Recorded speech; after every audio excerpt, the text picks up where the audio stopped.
Hi hello ನಮಸ್ಕಾರ. ಧ್ರುವ ಸಂಭ್ರಮ ವಿಶೇಷವಾದ ಹರಟೆಗೆ ಸ್ವಾಗತ. ನಾನು ಮಾವಳ್ಳಿ ಕಾರ್ತಿಕ್. ಕರ್ನಾಟಕ ನ್ಯೂಸ್ ಬೀಟ್ನ ಸಮಸ್ತ ವೀಕ್ಷಕರಿಗೂ ವರಮಹಾಲಕ್ಷ್ಮಿ ಹಬ್ಬದ ಹಾರ್ದಿಕ ಶುಭಾಶಯಗಳು. ಪ್ರತಿ ವರ್ಷದಂತೆ ಈ ವರ್ಷ ಕೂಡ ನಮ್ಮ ಚಾನಲ್ಲು ಒಂದು ಹೊಸ ಹಬ್ಬವನ್ನು ಸೆಲೆಬ್ರೇಟ್ ಮಾಡ್ತಾ ಇದೆ. ಎಲ್ಲರೂ ಕೂಡ ವರಮಹಾಲಕ್ಷ್ಮಿ ಹಬ್ಬಕ್ಕೆ ಹೆಣ್ಮಕ್ಳನ್ನ ಕೂರಿಸ್ಕೊಂಡು ಇಂಟರ್ವ್ಯೂ ಮಾಡೋದು ಸಹಜ, ಕಾಮನ್ ಆಗಿ ನಾವು ಟಿ ವಿ ಇಂಟರ್ವ್ಯೂಗಳಲ್ಲಿ ನೋಡಿರ್ತೀವಿ. ಆದರೆ ಇವತ್ತು ನಾವು ಸ್ವಲ್ಪ ಗಂಡ ಹೈಕಳ ಸಮಸ್ಯೆಗಳನ್ನು ಕೇಳೋಣ, ಅವ್ರಿಗೂ ಕಿವಿ ಕೊಡೋಣ ಅನ್ನುವಂಥ ಒಂದು ವಿನೂತನವಾದಂಥ ಪ್ರಯತ್ನಕ್ಕೆ ಹೆಜ್ಜೆ ಇಟ್ಟಿದ್ದೀವಿ.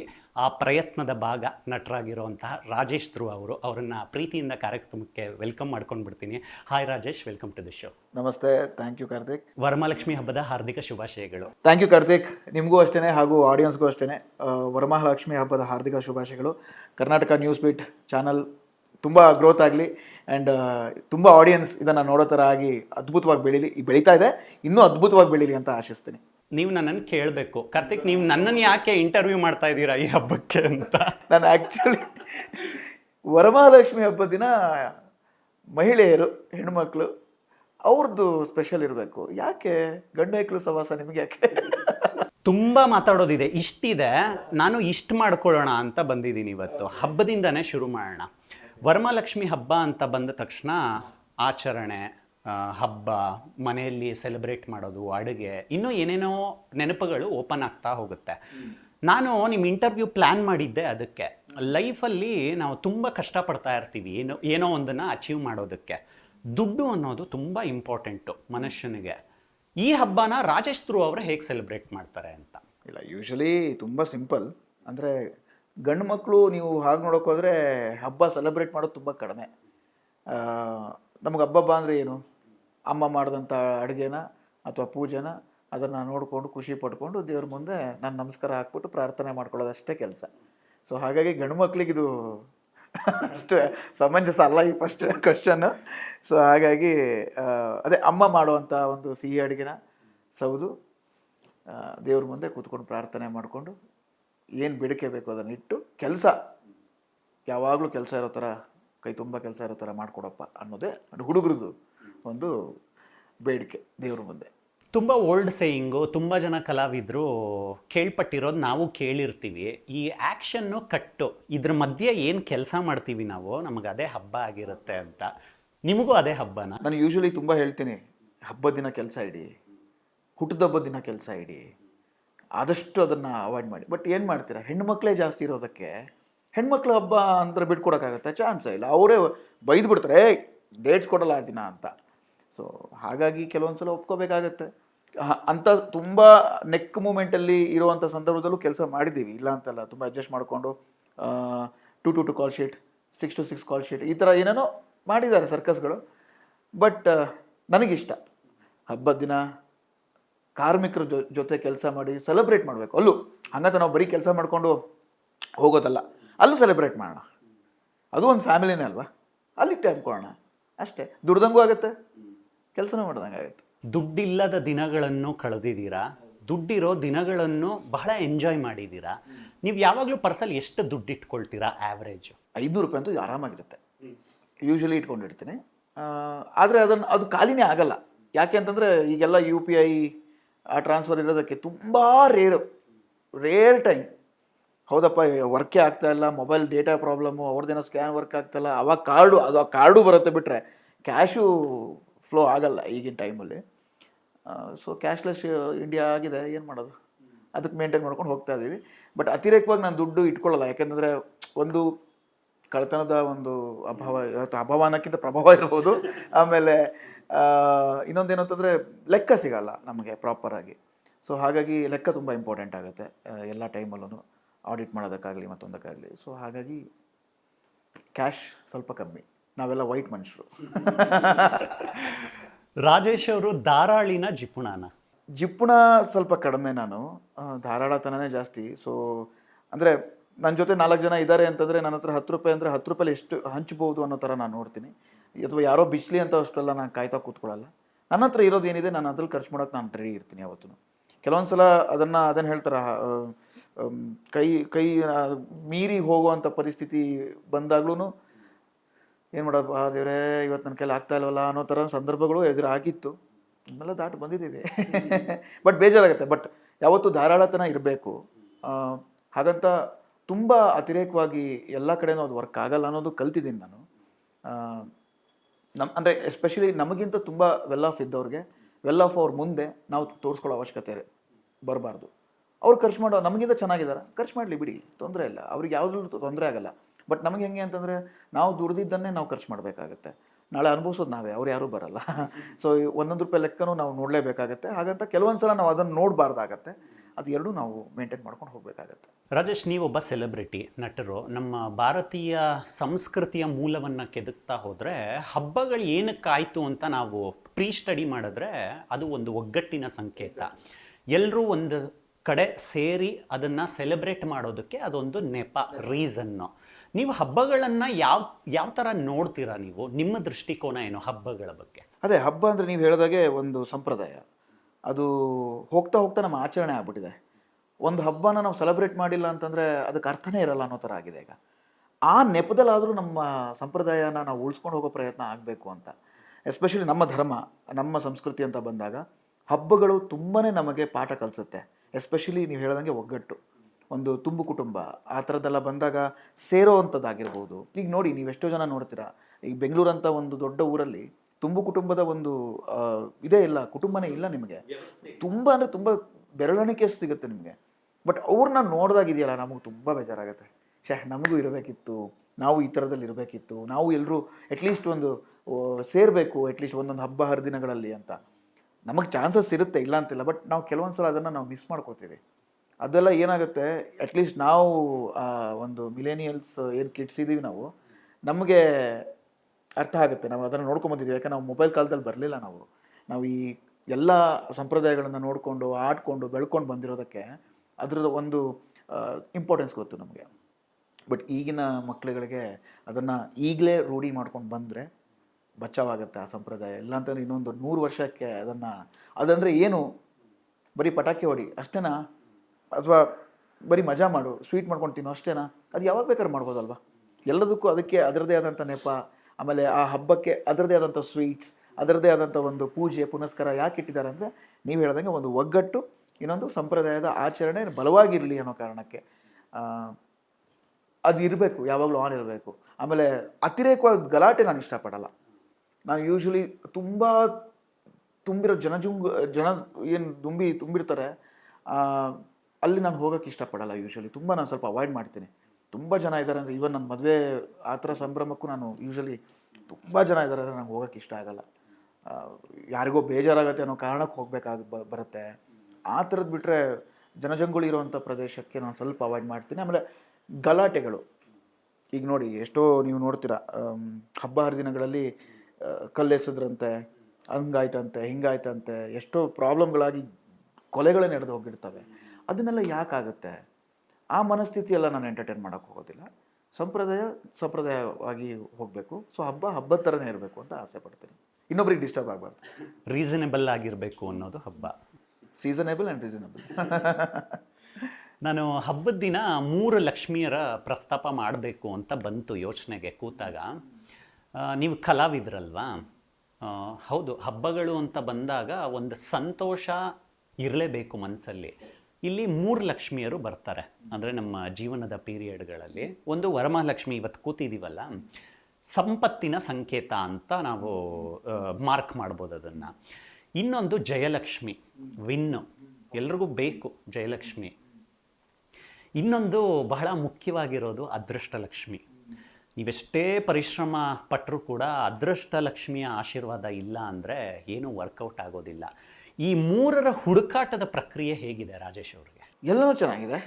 ಯಾಕಂದರೆ ಕಷ್ಟದ ಹಾದಿ ನೋಡಾಯಿತು, ಅದೃಷ್ಟದ ಹಾದಿ ನೋಡ್ತಾ ಇದ್ದೀವಿ, ಇನ್ನೂ ಕಂಪ್ಲೀಟಾಗಿ ಓಪನ್ ಆಗಿಲ್ಲ. ಆ್ಯಂಡ್ ಜಯ ಅವಾಗ ಸಿಗ್ತಾ ಇದೆ, ಬಿಡ್ತಾ ಇದೆ.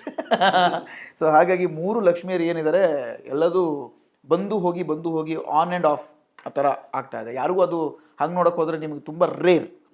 3 ಲಕ್ಷ್ಮಿಯರು ಒಟ್ಟಿಗೆ ಸಿಗೋದು ತುಂಬ ರೇರ್. ಬಟ್ ನೀವು ಬಿಗಿನಿಂಗ್ ಹೇಳಿದ್ರಲ್ಲ, ಯಾವ ಲಕ್ಷ್ಮಿ ಅಂದ್ರೆ? ವರಮಹಾಲಕ್ಷ್ಮಿನೇ. ವರ ನಮ್ಗೆ ಕೊಟ್ಟಾಗಿದೆ ದೇವರು.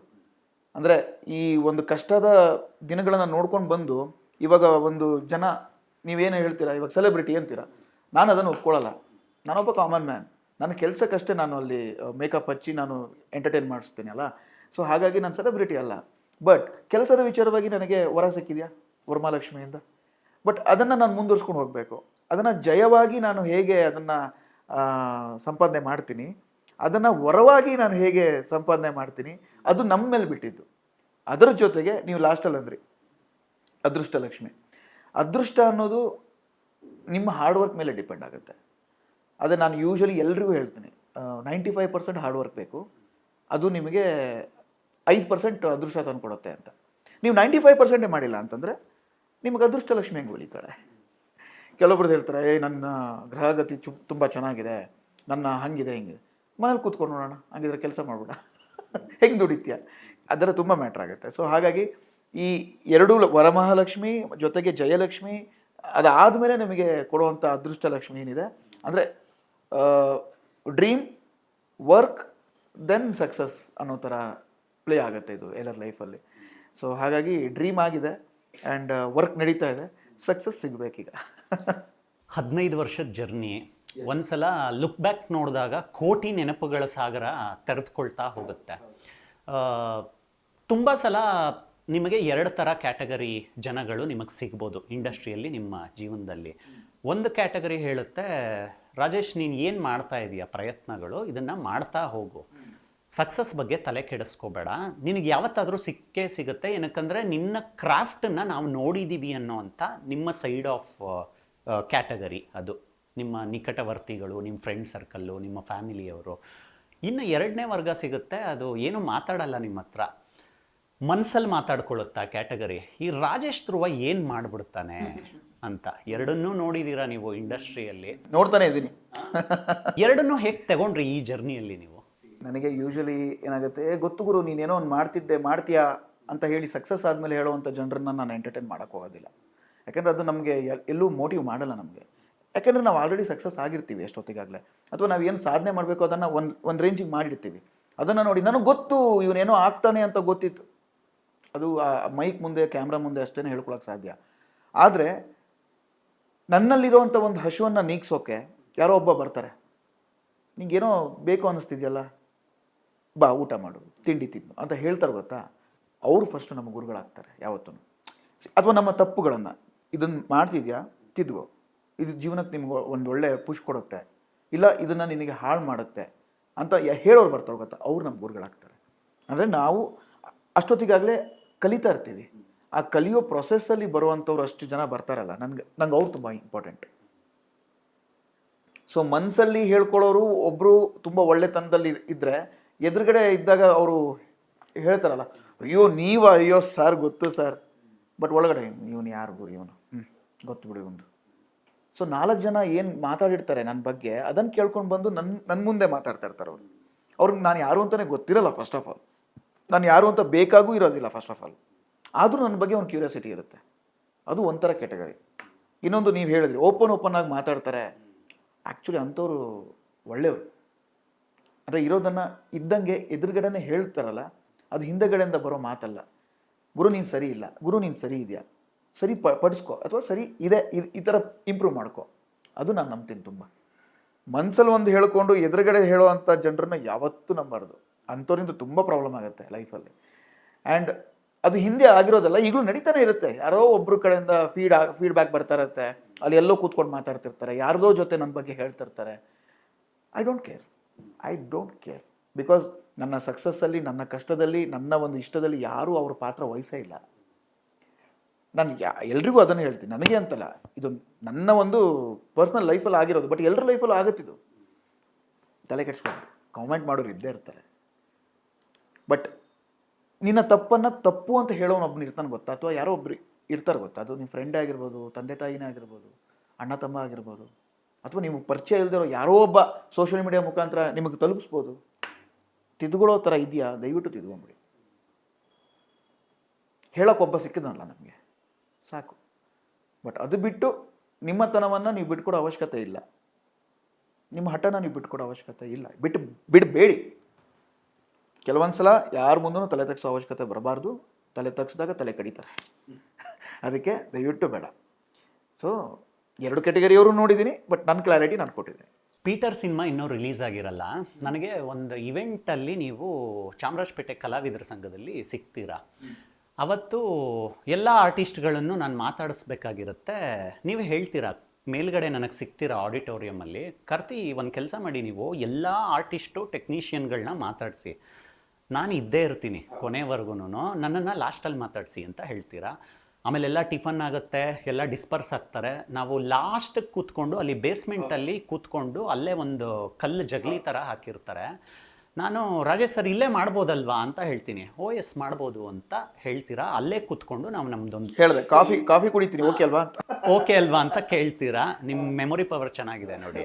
ಅಲ್ಲೇ ನಾವು ಒಂದು ಚಿಕ್ಕದಾಗಿ ಮಾತುಕತೆನ ಸೆಟಪ್ ಮಾಡ್ತೀವಿ. ನನಗೆ ಆವಾಗ ಅನಿಸಿದ್ದು, ಒಬ್ಬ ವ್ಯಕ್ತಿನ ನಾವು ಆಚೆಗಡೆಯಿಂದ ನೋಡೋದು ಬೇರೆ, ಒಳಗಡೆಯಿಂದ ಅರ್ಥ ಮಾಡ್ಕೊಳ್ಳೋದು ಬೇರೆ. ಈ ರಾಜೇಶ್ ಧ್ರುವ ಅವ್ರಿಗೆ ಸ್ವಲ್ಪ ಆ್ಯಟಿಟ್ಯೂಡ್ ಇದೆ ಅನ್ನೋವಂಥ ಒಂದು ಮನಸ್ಥಿತಿ ಇದೆ ಸೀರಿಯಲ್ ಇಂಡಸ್ಟ್ರಿಯಲ್ಲಿ, ಸಿನಿಮಾ ಇಂಡಸ್ಟ್ರಿಯಲ್ಲಿ. ಅವತ್ತು ಆ ಮೂಮೆಂಟಲ್ಲಿ ನನಗೆ ಅನಿಸಿದ್ದು, ಈ ನೀರನ್ನು ಲೋಟಕ್ಕೆ ಹಾಕಿದ್ರು ಹಂಡೆಗೆ ಹಾಕಿದ್ರು ಇದು ಸೆಟ್ ಆಗುತ್ತೆ ಅಂತ.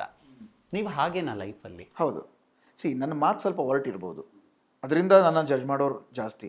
ಬಟ್ ನನ್ನ ಜೊತೆ ಬೆರ್ತಾಗ ಅಥವಾ ನನ್ನ ಜೊತೆ ಮಾತಾಡಿದಾಗ ನಾನು ಯಾರು ಅಂತ ಗೊತ್ತಾಗುತ್ತೆ. ಈಗ ಪ್ರಾಬಬ್ಲಿ ನನಗೆ ಆ್ಯಟಿಟ್ಯೂಡ್ ಇದೆ, ಈಗೋ ಇದೆ, ಮತ್ತೊಂದಿದೆ. ಯಾರಿಗಿರಲ್ಲ? ನಿಮಗಿಲ್ವಾ? ನೋಡೋರಿಗಿರಲ್ವಾ? ಎಲ್ರಿಗೂ ಅವ್ರವ್ರದ್ದೇ ಆದಂಥ ಈಗೋ ಆ್ಯಟಿಟ್ಯೂಡ್ ಇದ್ದೇ ಇರುತ್ತೆ. ಬಟ್ ಎಲ್ಲಿಗೆ ತೋರಿಸ್ಬೇಕು, ಅದನ್ನು ಯಾರು ಮುಂದೆ ತೋರಿಸ್ಬೇಕು, ಯಾಕೆ ತೋರಿಸ್ಬೇಕು ಅನ್ನೋದಕ್ಕೆ ನಿಮಗೆ ಗೊತ್ತಿರಬೇಕು ಕಾರಣ. ಪ್ರಾಬಬ್ಲಿ ನಿಮಗೆ ಬಂದಿರೋವಂಥ ಮಾಹಿತಿ ಅಥವಾ ಹೇಳಿರೋವಂಥ ವ್ಯಕ್ತಿ ಪ್ರಾಬಬ್ಲಿ ನನ್ನ ಜೊತೆ ಏನೋ ಒಂದು ಪ್ರಾಬ್ಲಮ್ ಮಾಡ್ಕೊಂಡಿರ್ತಾರೆ, ಅಥವಾ ಏನೋ ಒಂದು ಸಂದರ್ಭದಲ್ಲಿ, ಬ್ಯಾಡ್ ಸಂದರ್ಭದಲ್ಲಿ ನನ್ನ ಜೊತೆ ಮಾತುಕತೆ ನಡೆದಿರುತ್ತೆ. ಅದು ಏನೋ ಒಂದು ಸ್ವಲ್ಪ ಬೇರೆ ಥರ ಆಗಿರ್ಬೋದು. ಸುಮ್ಮನೆ ಯಾರು ಕಾರ್ತಿ ನೀವು ಈಗ ತೋರಿಸ್ತೀರಾ, ಆ್ಯಟಿಟ್ಯೂಡ್ ತೋರಿಸ್ತೀರಾ? ಯಾಕೆ ತೋರಿಸ್ತೀರಾ first of all? And industry ವಿಚಾರದಲ್ಲಿ, ನನ್ನ ವರ್ಕ್ ವಿಚಾರದಲ್ಲಿ ನಾನು ಯಾರ ಮುಂದೆನೂ ಆ್ಯಟಿಟ್ಯೂಡ್ ಈಗೋ ತೋರಿಸೋದಿಲ್ಲ. ಅದು ನನ್ನ ಕರ್ತವ್ಯ, ನನ್ನ ಕೆಲಸ, ಅದು ನಾನು ದುಡಿತಿದ್ದೀನಿ, ಅದು ನನ್ನ ಅನ್ನ, ಅದನ್ನು ನಾನೇ ತೋರಿಸ್ಲಿ. ಬಟ್ ಇಂಡಸ್ಟ್ರಿ ಅಂತ ಬಂದಾಗ, ಒಬ್ಬ ನಟ ನಟಿ ಅಂತ ಬಂದಾಗ ಆಬ್ವಿಯಸ್ಲಿ ಅವ್ರವ್ರ ಬಗ್ಗೆ ರೂಮರ್ಸ್ಗಳು ತುಂಬಾ ಬರ್ತವೆ. But end of the day ಅವ್ರು ನಿಮ್ಗೆ ಸಿಗೋಕ್ಕಿಂತ ಮುಂಚೆ ನಿಮ್ಮ ಪಿಕ್ಚರೇ ಬೇರೆ ಥರ ಇರುತ್ತೆ, ನೀವು ಹೇಳ್ದಂಗೆ. ಬಟ್ ಸಿಕ್ಕಾದ್ಮೇಲೆ ಅದು ಬೇರೆ ಥರ ಆಗುತ್ತೆ. And love towards the work ಏನಿದೆ ನಂದು, ನಾನು ಯಾವತ್ತೂ ಈಗೋ ಆ್ಯಟಿಟ್ಯೂಡಲ್ಲಿ ಬೆಳೆದವನಂತಲ್ಲ. ಆಮೇಲೆ ತುಂಬ ಕಷ್ಟಪಟ್ಟು ಬಂದಿರೋವಂಥ ಹುಡುಗ ನಾನು. ಈಗ ದುಡ್ಡಿರೋರೇ ತುಂಬ ಹಂಬಲ್ ಆಗಿರ್ತಾರೆ, ಬ್ಯಾಕ್ಗ್ರೌಂಡು ಅಥವಾ ಅವರಪ್ಪ ಸ್ಟಾರೋ, ಪಾಲಿಟಿಕ್ಸೋ ಅಥವಾ ದುಡ್ಡಿರೋ ವ್ಯಕ್ತಿನೋ, ಇನ್ನೊಂದು ಅವ್ರ ಮಕ್ಕಳೇ ನಿಮ್ಗೆ ತುಂಬ ಹಂಬಲ್ ಆಗಿರ್ತಾರೆ. ನಾವು ಯಾರು? ಆಮೇಲೆ ನಮ್ಮ ಕಷ್ಟ ನಷ್ಟಗಳು ನಾವು ಏನು ಮಾಡ್ಕೊಂಬಂದಿದ್ದೀವಿ? ಆ್ಯಟಿಟ್ಯೂಡ್ ತೋರ್ಸೋಕೆ ಬಂದಿದ್ದೀವಿ ಇಂಡಸ್ಟ್ರಿ? ಇಲ್ಲ, ನಾವು ಬಂದಿರೋದು ಕೆಲಸ ಮಾಡೋದಕ್ಕೆ, ಜನರನ್ನ ಸಂಪಾದನೆ ಮಾಡ್ಕೊಳ್ಳೋದಕ್ಕೆ, ಪ್ರೀತಿನ ಸಂಪಾದನೆ ಮಾಡ್ಕೊಳ್ಳೋದಕ್ಕೆ. ಈ ಗ್ಯಾಪಲ್ಲಿ ಅದನ್ನು ಹೇಳ್ತಾರಲ್ಲ, ಕೆಲವೊಬ್ಬರು ಸ್ಟೋರಿಲಿ ವಿಲನ್ಗಳಾಗಿರ್ತಾರೆ ಅಂತ. ಅದು ಸತ್ಯನೇ ಅಲ್ವಾ? ನನಗೆ ನೀವು ಇಷ್ಟ, ಈಗ ನೀವು ಎಲ್ರಿಗೂ ಆಗ್ತೀರಾ? ಸಾಧ್ಯನೇ ಇಲ್ಲ. ಪ್ರತಿಯೊಬ್ಬರ ಲೈಫಲ್ಲೂ ನಿಮ್ಮ ಬಗ್ಗೆ ಬೇರೆ ಥರ ಬ್ಯಾಡ್ ಒಪಿನಿಯನ್ಗಳಿರ್ಬೋದು, ಇನ್ನೊಂದು ಇರ್ಬೋದು. ನೀವೆಲ್ರಿಗೂ ಒಳ್ಳೆಯವರಾಗಕ್ಕೆ ಸಾಧ್ಯನೇ ಇಲ್ಲ. ಸೊ ಹಾಗಾಗಿ ಆ ಥರ ಬಂದಾಗ ಜೆಲ್ಲಪ್ಪಾಗಿ ಮಾತಾಡಿಸಿ, ತಪ್ಪೇನು? ಈಗ ನೀವು ಪರಿಚಯನೇ ಇಲ್ಲ ಅಂತಂದರೆ ನಾನು ಮಾತಾಡ್ಸಲ್ಲ ಆಬ್ವಿಯಸ್ಲಿ. ಗುರು ಅವ್ನಿಗೆ ಆ್ಯಟಿಟ್ಯೂಡ್ ಗುರು, ನಾನು ಮಾತಾಡ್ಸಿಲ್ಲ. ಹೆಂಗೆ ಮಾತಾಡಿಸ್ಲಿ ನಾನು ಪರಿಚಯನೇ ಇಲ್ಲ ಅಂತಂದರೆ? ಒಂದು ಸ್ಮೈಲ್ ಕೊಡಿ, ಸ್ಮೈಲ್ ಮಾಡ್ತೀನಿ. ಆರಾಮ ಅಂತ ಕೇಳ್ತೀನಿ, ಹೇಗಿದ್ದೀರಾ ಅಂತ ಕೇಳ್ತೀನಿ. ಮಲೆನಾಡವರು ಸ್ವಾಮಿ ನಾವು ಮಲೆನಾಡಲ್ಲಿ ಹೆಂಗೆ ಅಂತಂದರೆ ಹಿಂಗಂದ್ರೆ ಮುಗೀತು, ಹೋಗಿ ತಪ್ಕೊಂಡ್ಬಿಡ್ತೀವಿ. ಅಷ್ಟು ನಾವು ಬೆಳೆದು ಬಂದಿರೋ ರೀತಿ ಹಂಗಿರುತ್ತೆ. ಅಂಥದ್ರಲ್ಲಿ ಈಗೋ ಆ್ಯಟಿಟ್ಯೂಡ್ ಅಂತ ಬಂದಾಗ ನನಗೊಂದ್ಸಲ ಶಾಕ್ ಆಗುತ್ತೆ. ಓ ಮೈ ಗಾಡ್, ಈ ಥರದ್ದೆಲ್ಲ ಬರ್ತಿದ್ಯಾ? ಓಕೆ, ಅದರಿಂದ ನನಗೇನು ಉಪಯೋಗ? 4 ಜನ 4 ಥರ ಮಾತಾಡ್ತಾರೆ. ಓಕೆ, ಸಿಕ್ಕಿದಾಗ ಎದುರುಗಡೆ ಸಿಕ್ಕಾಗ ನಿಮ್ಮ ಥರ ಹೇಳ್ಬೋದು. ನನಗೆ ಗೊತ್ತಿರೋದು ಒಂದೇ, ಜೀವನದಲ್ಲಿ ಹಂಬಲ್ ಆಗಿರಬೇಕು, ಹಾಗೆ ನಡ್ಕೊಂಡು ಹೋಗಬೇಕು. ನಾವು 4 ಜನಕ್ಕೆ ಸಹಾಯ ಮಾಡೋಕ್ಕಾಗುತ್ತೋ ಗೊತ್ತಿಲ್ಲ, ಬಟ್ ಬೇಜಾರಂತೂ ಮಾಡಬಾರ್ದು. ಅದು ನನಗೆ ನಮ್ಮ ಅಪ್ಪ ಅಮ್ಮ ಕಲಿಸ್ಕೊಟ್ಟಿರೋದು ಸಂಸ್ಕೃತಿ. ಸೊ ಹಾಗೆ ಬೆಳೆದು ಬಂದಿರೋದು, ಹಾಗೆ ಇರ್ತೀವಿ. ರಾಜೇಶ್, ನಾನು ಎಲ್ಲೋ ಕೇಳ್ಪಟ್ಟಿದ್ದು, ಓದಿದ್ದು, ನೀವು ಕಿಲೋಮೀಟ್ರ್ ಗಟ್ಟಲೆ ನಡೆದಿದ್ದೀರಾ. ಆ ನಡಿಗೆಯ ಶ್ರಮ ಗೊತ್ತಿದೆ ನಿಮಗೆ, ಬೆವರಿನ ವಾಸನೆ ಗೊತ್ತಿದೆ ನಿಮಗೆ, ಯಾವುದು ಹೊಸ್ತಲ್ಲ. ನಡೀತಾ ನಡೀತಾ ನಡೀತಾ ಮನಸ್ಸಲ್ಲಿ ಒಂದು ಹಠ ಮೂಡುತ್ತೆ, ಒಂದಲ್ಲ ಒಂದು ದಿನ ನನಗೆ ಗೆದ್ದು ತೋರಿಸ್ಬೇಕು ಅಂತ. ಆ ನೋವು ಅಲ್ಲಿ ಮರೆಮಾಚುತ್ತೆ. ನೀವು ಅಗ್ನಿಸಾಕ್ಷಿ ಸೆಟ್ಟಿಗೆ ನಡ್ಕೊಂಡು ಹೋಗ್ತಾ ಇದ್ರಿ ಅಂತ ನಾನು ಕೇಳ್ಪಟ್ಟಿದ್ದೀನಿ. ಮುಖಕ್ಕೆ ಮೇಕಪ್ ಬಿದ್ದಾಗ ಕಾಲಲ್ಲಿರೋ ನೋವು ಮುಖದಲ್ಲಿ ಕಾಣಿಸ್ಬಾರ್ದು. ನೀವು ಯಾವತ್ತಾದರೂ ಯಾರಿಗಾದ್ರೂ ಚಾಲೆಂಜ್ ಹಾಕಿದ್ದೀರಾ, ನಾನು ಒಂದಲ್ಲ ಒಂದು ದಿನ ಗೆದ್ದು ತೋರಿಸ್ತೀನಿ ಅಂತ? ನನಗೆ ನಾನೇ ಹಾಕ್ಕೊಂಡಿದ್ದೀನಿ. ಆಮೇಲೆ ಇನ್ನೊಬ್ರಿಗೆ ಹಾಕೋ ಅವಶ್ಯಕತೆ ಇಲ್ಲ. ಫಸ್ಟ್ ನಮಗೆ ನಾವು ಚಾಲೆಂಜ್ ಹಾಕೋಣ, ನನ್ನ ಕೈಲಿ ಆಗುತ್ತಾ ಇಲ್ವಾ ಅಷ್ಟೇ. ಬಿಕಾಸ್ ಅಮ್ಮ ಏನು ನನಗೆ ಹೇಳ್ತಾ ಇದ್ರು, ಇಲ್ಲ ಫಸ್ಟ್ ನೀನು ಓದು, ಆಮೇಲೆ ನೀನು ಏನು ಬೇಕಾದ್ರೆ ಮಾಡು, ಈ ಥರದೆಲ್ಲ ಹೇಳಬೇಕಾದ್ರೆ ನನಗೊಂದು ಹಠ ಇತ್ತು. ಓದಲ್ಲಿ ನಾನು ಈ ಮುಂದಕ್ಕೆ ಬರೋಕ್ಕಾಗೋದಿಲ್ಲ, ನನಗೆ ಅದ್ರ ಮೇಲೆ ಇಂಟ್ರೆಸ್ಟೇ ಇರಲಿಲ್ಲ. ನನಗೆ ಗೊತ್ತು ನಾನು ಏನಾಗಬೇಕು ಅಂತ, ನನಗೆ ಬಿಟ್ಬಿಡು ಅಂತ ನನಗೆ ನಾನೇ ಚಾಲೆಂಜ್ ಹಾಕ್ಕೊಂಡು 500 ಕಿಲೋಮೀಟ್ರ್ ದೂರದಿಂದ ಬೆಂಗಳೂರಿಗೆ ಬಂದು ಕಷ್ಟಪಟ್ಟಿದ್ದು. ಅದು ನನಗೆ ಗೊತ್ತು ಹೆಂಗೆ ನಾನು ಕಷ್ಟಪಟ್ಟು ನಾನು ಹೇಗೆ ಪಡ್ಕೊಂಡೆ ನನಗೆ ಅವಕಾಶ ಅಂತ. ಅಂಥದ್ರಲ್ಲಿ ಬೇರೆ ಯಾಕೆ ನಾನು ಬೇರೆಯವ್ರಿಗೆ ಚಾಲೆಂಜ್ ಆಗಬೇಕು? ನಾನು ಎಲ್ಲೋ ಒಂದು ಕಡೆಗೆ ನಾನು ಬಿದ್ದಾಗ ನಾನೇ ಎದ್ದೇಳಬೇಕು ಬಿಟ್ಟರೆ, ಇನ್ನೊಬ್ಬರು ಬಂದು ಏಳಿಸ್ತಾರೆ ಅಂತ ನಾನು ಅಲ್ಲೇ ಕೂತ್ಕೊಂಡ್ಬಿಟ್ರೆ ಏನೂ ಮಾಡೋಕ್ಕಾಗಲ್ಲ. ಸೊ ನಾನು ಅದ್ರ ಮೇಲೆ ಯಾರ ಮೇಲೂ ಡಿಪೆಂಡ್ ಆಗಿರಲಿಲ್ಲ. ಆ್ಯಂಡ್ ಯಾರ ಚಾಲೆಂಜಿಗೂ ನಾನು ತಲೆ ಕೆಡ್ಸ್ಕೊತಿರ್ಲಿಲ್ಲ. ಅವರಾಗೆ ನೀನು ನೋಡೋಣ ಗುರು, ನೀನು ಹೆಂಗೆ ಬೆಳಿತೀಯ ನೋಡೇ ಬಿಡ್ತೀನಿ ಅಂತ ಹೇಳ್ಸ್ಕೊಂಡವನು ನಾನು ಆ್ಯಕ್ಚುಲಿ ಇನ್ನೊಬ್ಬರ ಹತ್ರ. ಬಟ್ ನಾನು ಬೆಳೆದು ತೋರಿಸ್ತೀನಿ ನೋಡ್ತಿರೋ ಅಂತ ನಾನು ಯಾವತ್ತೂ ಹಾಕಿರಲಿಲ್ಲ. ಬಿಕಾಸ್ ನನಗೆ ಗೊತ್ತು ಒಂದಲ್ಲ ಒಂದಿನ every dog has a own day. So ಹಾಗಾಗಿ ನಿಧಾನವಾಗಿ ಬೆಳೆದ್ರೂ ಪರವಾಗಿಲ್ಲ, ಬಟ್ ಸರಿಯಾಗಿ ಬೆಳೆಯೋಣ, ತಪ್ಪು ದಾರಿಲಂತೂ ಹೋಗೋದು ಬೇಡ. ಆ್ಯಂಡ್ ನಾವಿದ್ದಾಗಂತೂ ಸೋಷಿಯಲ್ ಮೀಡಿಯಾ ಅನ್ನೋದೇ ಇರಲಿಲ್ವಲ್ಲ. ಈಗಲಾರು ನಾವು ಹೆಂಗಾರು ಸೋಷಿಯಲ್ ಮೀಡಿಯಾದಲ್ಲಿ ಒಂದು ಪೋಸ್ಟ್ ಹಾಕಿದ್ರೆ ಇವನು ಯಾರೋ ಗುರು ನೋಡೋಣ ಈ ಕರ್ಸಿ ಇವನ್ನ ಅನ್ನೋ ಹೇಳೋ ಥರದಲ್ಲಿದ್ದಾರೆ. ಫೋಟೋ ತೊಗೊಂಡು ಹೋಗಿ ಕೊಟ್ಟರು ನಮ್ಗೆ ಅವಾಗ ಕ್ಯಾರೆ ಅನ್ನೋರು ಇರಲಿಲ್ಲ. ಆ ಥರ ಟೈಮ್ನ ನೋಡ್ಕೊಂಬಂದಿರೋದು ನಾವು. ಸೊ ನಮಗೆ ನಾವೇ ಚಾಲೆಂಜ್ ಹಾಕ್ಕೊಂಡಿದ್ದೀವಿ ಕಾರ್ತಿಕ್. ಹಾಗೆ ಬರಲಿ ಪ್ರತಿಯೊಬ್ಬರು ಅನ್ನೋದು ನನ್ನ ಆಶಯ. ಯಾರಿಗೂ ಚಾಲೆಂಜ್ ಹಾಕಿ ಆಮೇಲೆ ಅವ್ನು ಸೋತಾಗ ಡಿಪ್ರೆಷನಿಗೆ ಹೋಗಿ ಮತ್ತೊಂದು ಇನ್ನೊಂದು ಮಾಡ್ಕೊಳ್ಳೋದಕ್ಕಿಂತ ನನ್ನ ಕೈಲಿ ಇದು ಆಗುತ್ತೋ ಇಲ್ವೋ ಅನ್ನೋದನ್ನು ಅವನ ಎಬಿಲಿಟಿ ಫಸ್ಟ್ ಅವನಿಗೆ ಗೊತ್ತಿರಬೇಕು. ನಾನು ಅದನ್ನು ತುಂಬ ನಂಬ್ತೀನಿ. ಈಗ ನನಗೆ ಡೈರೆಕ್ಷನ್ ಮಾಡೋಕ್ಕೆ ಗೊತ್ತಿದೆ ಅಂತಂದರೆ ನಾನು ಅದಕ್ಕೆ ನನ್ನದೇ ಆದಂಥ ಫೌಂಡೇಶನ್ ಹಾಕ್ಕೊಂಬಂದಿದ್ದೀನಿ. ಸಡನ್ನಾಗಿ ಯಾರೋ ಪ್ರೊಡ್ಯೂಸರ್ ಹತ್ರ ಹೋಗ್ಬಿಟ್ಟು ಅವನ ಹತ್ರ ಇರೋ ದುಡ್ಡನ್ನ ಕಿತ್ಕೊಂಬಂದ್ಬಿಟ್ಟು ಸಿನಿಮಾ ಮಾಡ್ತೀನಿ ಅಂತೇಳಿ ನಾನು ಓಡಾಡಿಕೊಂಡು ತಿಕ್ಲ ಥರ ಸಿನಿಮಾ ಮಾಡ್ಕೊಂಡು ಆ ಥರ ನಾನು ಬಂದೇ ಇಲ್ಲ. ನಾನು ತುಂಬ ಪಿಲ್ಲರ್ಸ್ಗಳನ್ನು ನನಗೆ ನನ್ನದೇ ಆದಂಥ ಎಕ್ಸ್ಪೀರಿಯನ್ಸ್ನ ಸೆಟ್ ಮಾಡಿಕೊಂಡು ಒಂದು ಸಿನಿಮಾ ಮಾಡಿ ಎಂಡ್ ಆಫ್ ದ ಡೇ ಗೆಲ್ಲಬೇಕು ಅಂತಲೇ ಬಂದಿರೋದು. ಏನು ಮಾಡೋಕ್ಕಾಗತ್ತೆ, ಕೆಲವೊಂದು ಸಲ ಸಂದರ್ಭಗಳು ಅದನ್ನು ಬಿಡಲ್ಲ, ಅಥವಾ ಜನ ನೋಡಿರಲ್ಲ, ಏನೋ ಆಗಿರುತ್ತೆ. ಬಟ್ ನನಗೆ ನಾನೇ ಚಾಲೆಂಜ್ ಹಾಕೊಂಡು ಬಂದಲ್ಲ, ಯಾರೋ ಅವಕಾಶ ಕೊಡ್ತಾರೆ ಅಂತ ನಾನು ಕೂತ್ಕೊಂಡೇ ಇಲ್ವಲ್ಲ, ಮಾಡಿದೆ.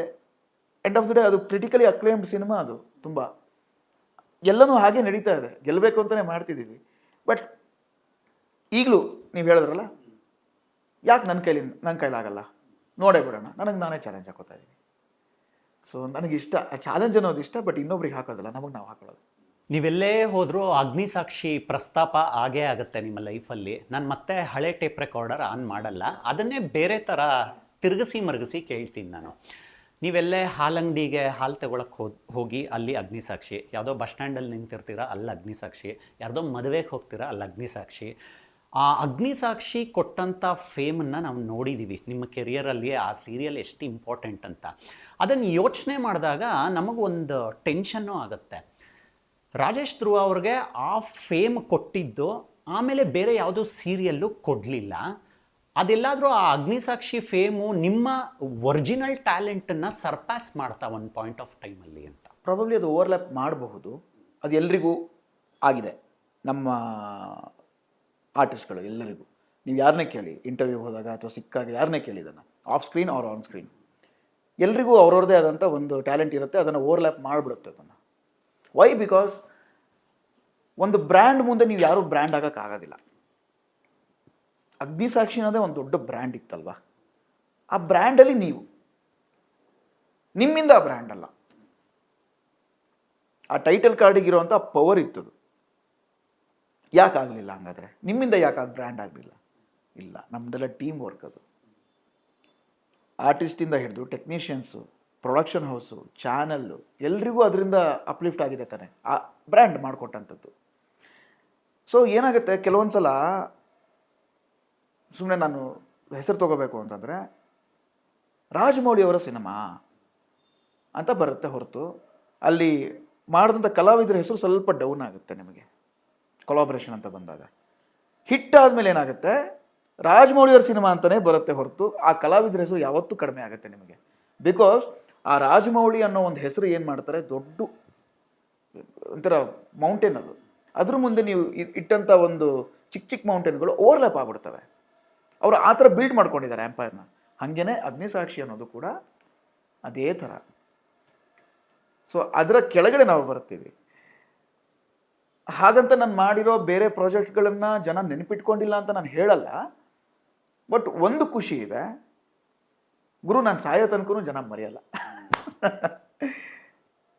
ನಾಳೆ ಇವನು ಯಾವ ಸೀರಿಯಲ್ ಹೇಳಿ ಮಾಡಿದ್ದು, ಅಗ್ನಿಸಾಕ್ಷಿ ಅಲ್ವಾ, ಆ ಸೀರಿಯಲ್ ಅಲ್ವಾ. ಅಂದರೆ ನನ್ನನ್ನು ನೋಡಿ ಬಂದಿರೋಂಥ ಯಾರು ಆಡಿಯನ್ಸ್ ಇದ್ದಾರೆ ಅವರೆಲ್ಲರಿಗೂ ನಾನು ನೆನಪಿದ್ದೀನಿ. ಮಜಾ ಏನು ಅಂತಂದರೆ ಇಷ್ಟಿಷ್ಟು ಪುಟಾಣಿ ಮಕ್ಕಳು ಈಗ ಅವರು ಪ್ರೈಮರಿ ಹೈಸ್ಕೂಲ್ ಲೆವೆಲಲ್ಲಿ ಬೆಳೆದಿದ್ದಾರೆ, ಅವ್ರಿಗೆ ನೆನಪಿದ್ದೀನಿ ನಾನು. ಹೇಗೆ ನಾನು ಜಿಮ್ಗೆ ಹೋಗ್ತೇನೆ, ಜಿಮ್ಮಲ್ಲಿ ಒಂದು 3-4 ಜನ ಜೆನ್ಸಿ ಹುಡುಗರು ಬರ್ತಾರೆ, 18, 17, 16 ಆ ಥರ. ಅವ್ರು ಇವಾಗ ಜಿಮ್ಮಿಗೆ ಬರ್ತಾ ಇದ್ದಾರೆ. ಅಯ್ಯೋ ನಮ್ಮ ಅಜ್ಜಿ ಬಿಡ್ತಿರ್ಲಿಲ್ಲ ಅಣ್ಣ ನಿಮ್ಮದು ಸೀರಿಯಲು ಅಂತ ಹೇಳ್ತಾರೆ. ಅಂದರೆ ನೀನು ನೋಡ್ತಾ ಇದ್ದೆ ಅಲ್ವಾ, ಹಂಗಾದ್ರೆ ನಾನು ಹೆಂಗೆ ಪರಿಚಯ ನಿನಗೆ? ಹೌದು ನಾನು ನೋಡ್ತಾ ಇದ್ದೆ, ಅದಕ್ಕೆ ಅಲ್ವಾ ಗುರ್ತಿಡ್ದಿದ್ದು. ಇದಕ್ಕಿಂತ ಇನ್ನೇನು ಬೇಕು ನಿಮಗೆ? ಇದನ್ನೇ ಫೇಮ್ ಅಂತಾರ, ಅಥವಾ ನಾವು ಮಾಡಿದಂಥ ಒಂದು ಕೆಲಸನ ಉಳಿಸ್ಕೊಂಡು ಹೋಗ್ತಿರೋದಕ್ಕೆ ಒಂದು ಸೈನಾ ಏನು? ಅದನ್ನು ನಾವು ಬೆಳೆಸ್ಕೊಂಡು ಹೋಗ್ಬೇಕು. ಈಗ ಅದನ್ನು ಮರೆಮಾಚೋ ಲೆವೆಲಿಗೆ ನಾವು ಏನೋ ಒಂದು ಕೆಲಸ ಮಾಡಬೇಕು ಇವಾಗ ಅನ್ನೋದೇ ನನ್ನ ಆ್ಯಕ್ಚುಲಿ ಆಶಯ. ಅದು ಗೊತ್ತಿಲ್ಲ ಅದು ಯಾವಾಗ ಆಗುತ್ತೆ ಅಂತ. ಬಟ್ ಪ್ರಯತ್ನಗಳಂತೂ ನಡೀತಿದೆ. ಬಟ್ ನಾನು ಅಲ್ಲಿಂದ ಈ ಕಡೆ ನಾನು ಜಂಪ್ ಆಗ್ತೀನಿ ಅಂತಂದ್ರೂ ನನ್ನ ಹಿಸ್ಟ್ರಿ ತೆಗೆದು ನೋಡಿದ್ರೆ ನಿಮಗೆ ಅದು ಕಾಣಿಸುತ್ತೆ. ಸುಮ್ಮನೆ ನನ್ನ ಹೆಸರು ಗೂಗಲ್ ಮಾಡಿದ್ರು ಕಾಣಿಸುತ್ತೆ. ಅದನ್ನು ಮರೆಮಾಚೋಕ್ಕೆ ಸಾಧ್ಯನೇ ಇಲ್ಲ. ಬಿಕಾಸ್ ಅದು ನನ್ನ ಮೊದಲನೇ ಹೆಜ್ಜೆ. ಆ ಹೆಜ್ಜೆ ನಾನು 100 ಹೆಜ್ಜೆ ಕೊಟ್ಟಿದ್ದೆ, ನನಗೆ ಸ್ಟೆಪ್ಸ್ ಕೊಟ್ಟಿದೆ ಕ್ಲೈಂಬ್ ಮಾಡೋಕ್ಕೆ. ಇವಾಗ ನಾನು ಅಲ್ಲಿದ್ದೀನಿ ಅಂತಂದರೆ ಎಲ್ಲ ಅದರದ್ದೇ ಶ್ರಮ. 6-6.5 ವರ್ಷ ಏನು ನಡೀತು ಅದರದ್ದೇ ಶ್ರಮ. ಒಂದು ಸ್ವೀಟ್ ರೀಕಾಲು, ಅಗ್ನಿಸಾಕ್ಷಿ ಧಾರಾವಾಹಿ ಪ್ರಸಾರ ಆಗ್ತಾ ಇದ್ದಂಥ ಟೈಮಲ್ಲಿ ನೀವೆಲ್ಲ ಟಿ ವಿ ಸೆನ್ಸೇಷನ್ಗಳು. ಆ ಟೈಮಲ್ಲಿ ನೀವು, ವಿಜಯ್ ಸೂರ್ಯ, ಪ್ರಿಯಾಂಕ್ ಅವರು, ವೈಷ್ಣವಿ, ಸಿತಾರ, ಇವ್ರಿಗೆಲ್ಲ ತುಂಬ ಪ್ರೀತಿ ಸಿಕ್ಕಿದೆ ಟಿ ವಿ ಆಡಿಯನ್ಸಿಂದ. ರೀಯೂನಿಯನ್ ಆಗ್ತೀರಾ? ಆಗ್ತಿಲ್ಲ. ಎಲ್ಲರೂ ಆಗಲ್ಲ ಆ ಟೈಮಲ್ಲಿ. ಕೆಲವೊಬ್ಬರು ಟೀಮ್ ಜೊತೆ ಸರಿಯಾಗಿ ಕಮ್ಯುನಿಕೇಷನಲ್ಲೇ ಇಲ್ಲದೆ ಇರಬಹುದು. ನಮ್ಮದು ಒಂದು ನಿಜ ಹೇಳ್ತೀನಿ ಕಾರ್ತಿಕ್, ನಾನು ಇದನ್ನು ಅತಿಶಯೋಕ್ತಿ ಅಂತ ಅಂದ್ಕೊಂಡ್ರೂ ಪರವಾಗಿಲ್ಲ. ಇಡೀ ಟೀಮಲ್ಲಿ ಒಬ್ರಿಗೊಬ್ರು ಕನೆಕ್ಟಿವಿಟಿ ನಾನು ಒಬ್ಬನೇ ಇರೋದು. ಇಂಟರ್ಲಿಂಕ್ ನೀವು?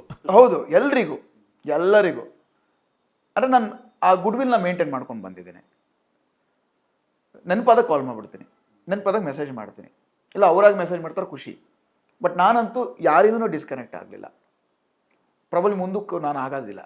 ಕೆಲವೊಬ್ರು ಹೇಳ್ತಾರೆ ಹೋಸ್ಟ್ ಮಾಡು, ಕರಿ, ಎಲ್ಲರೂ ಕರಿತೀನಿ, ಫ್ರೀ ಇದ್ರೆ ಸಿಗರಪ್ಪ, ಬನ್ನಿ ಸಿಗೋಣ, ತುಂಬ ದಿನ ಆಯಿತು ಅಂತ.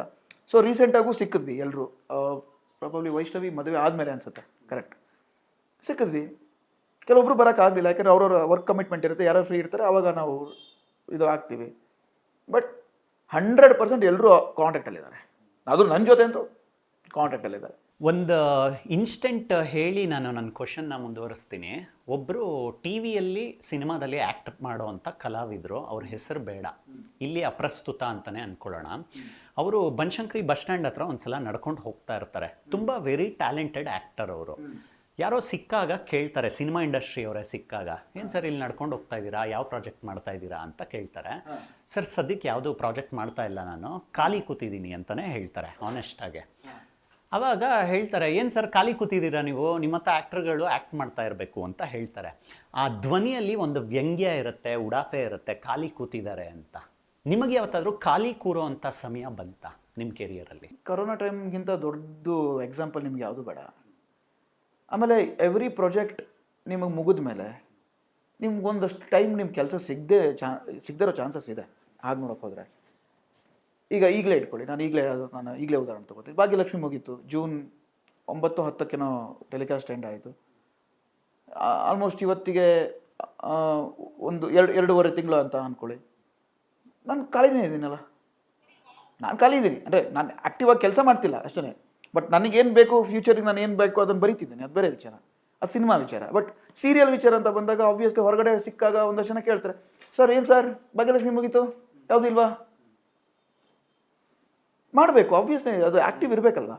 ಬಟ್ ನಿಮಗೆ ನಿಮ್ಮದೇ ಆದಂಥ ಒಂದು ಏನಂತಾರೆ ಆ್ಯಕ್ಟಿಂಗ್ ಸ್ಕಿಲ್ಸ್ ಇದೆ.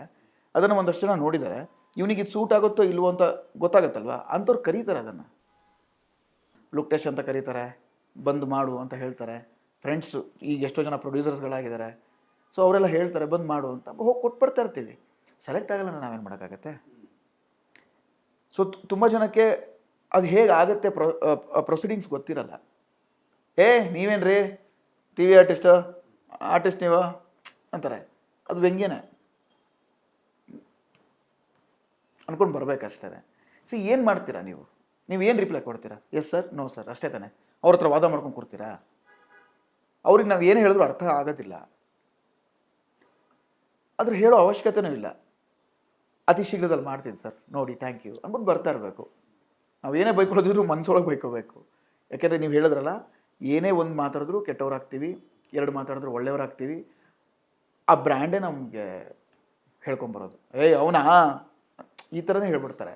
ತುಂಬ ಸ್ವೀಟ್ ಆಗಿರಬೇಕು, ತುಂಬ ಹಂಬಲ್ ಆಗಿರಬೇಕು. ಸೊ ಅದು ನಮ್ಮ ಆರ್ಟಿಸ್ಟ್ಗಳಿಗೆ ಸಿಕ್ಕಂಥ ವರನೂ ಹೌದು, ಶಾಪನೂ ಹೌದು. ಬಟ್ ಖಾಲಿ ಕೂತ್ಕೊಳ್ಳೋದು ಅನ್ನೋದು ಪ್ರಾಬಬ್ಲಿ ತುಂಬ ಜನ ಇಲ್ಲ, ನಾನು ಸ್ವಲ್ಪ ಬ್ರೇಕಲ್ಲಿ ಇದ್ದೀನಿ, ತುಂಬ ವರ್ಕ್ ಮಾಡಿ ಸ್ಟ್ರೆಸ್ ಆಗಿದೆ ಅನ್ನೋ ಥರನೂ ಇರಬಹುದು. ಅದಕ್ಕೆ ಸ್ಪೇಸ್ ಕೊಡಲೇಬೇಕಾಗತ್ತೆ. ತುಂಬ ಜನ ಏನು ಮಾಡ್ತಾರೆ, ನನಗೆ ವರ್ಕ್ ಬೇಕೇ ಬೇಕು ಬಿಕಾಸ್ ಆಫ್ ಕಮಿಟ್ಮೆಂಟ್ಸ್. ತುಂಬ ಜನ ಇದ್ರ ಮೇಲೆ ಡಿಪೆಂಡ್ ಆಗಿ ಕೆಲಸ ಮಾಡೋರು ಇರ್ತಾರೆ. ವರ್ಕ್ ಬೇಕೇ ಬೇಕಾಗತ್ತೆ. ಬಟ್ ವರ್ಕ್ ಸಿಗಲ್ಲ, ಏನು ಮಾಡ್ತೀರಾ? ನಿಮ್ಮ ಟೈಮ್ ಕೂಡ ಬಂದಿರಬೇಕು, ಆವಾಗಲೇ ಸಿಗೋಕ್ಕಾಗೋದು. ಬಂದಿರಲ್ಲ, ಅವ್ರಿಗೆ ಬೇಕಾಗಿರಲ್ಲ ರಿಕ್ವೈರ್ಮೆಂಟ್ಸ್. ಇವಾಗ ನಿಮ್ಗೆ ಹೆಂಗೆ ಅಂತಂದರೆ ಕಾಲಿಗೆ ಸಿಗ್ತಾರೆ ನಾವು ಆರ್ಟಿಸ್ಟ್ ಅಂತ ಹೇಳ್ಕೊಂಬರೋರು. ಯಾರನ್ನು ಬೇಕಾದ್ರೆ ಪಿಕ್ ಮಾಡಿ. ₹1 ಕಮ್ಮಿ ತೊಗೋಬೋದು, ₹1 ಜಾಸ್ತಿ ತೊಗೋಬೋದು. ಎಂಡ್ ಆಫ್ ದಿ ಡೇ ಕಮ್ಮಿ ತೊಗೊಳೋರನ್ನೇ ಅಲ್ವಾ ಮಾಡೋದು, ಹೈಲೈಟ್ ಮಾಡ್ತಾರೆ. ಬಟ್ ಅವನಿಗೆ ಟ್ಯಾಲೆಂಟ್ ಇರುತ್ತೋ ಇಲ್ವೋ, ಅವನಿಗೆ ಫೇಮ್ ಇರುತ್ತೋ ಇಲ್ವೋ, ಡಸಂಟ್ ಮ್ಯಾಟರ್.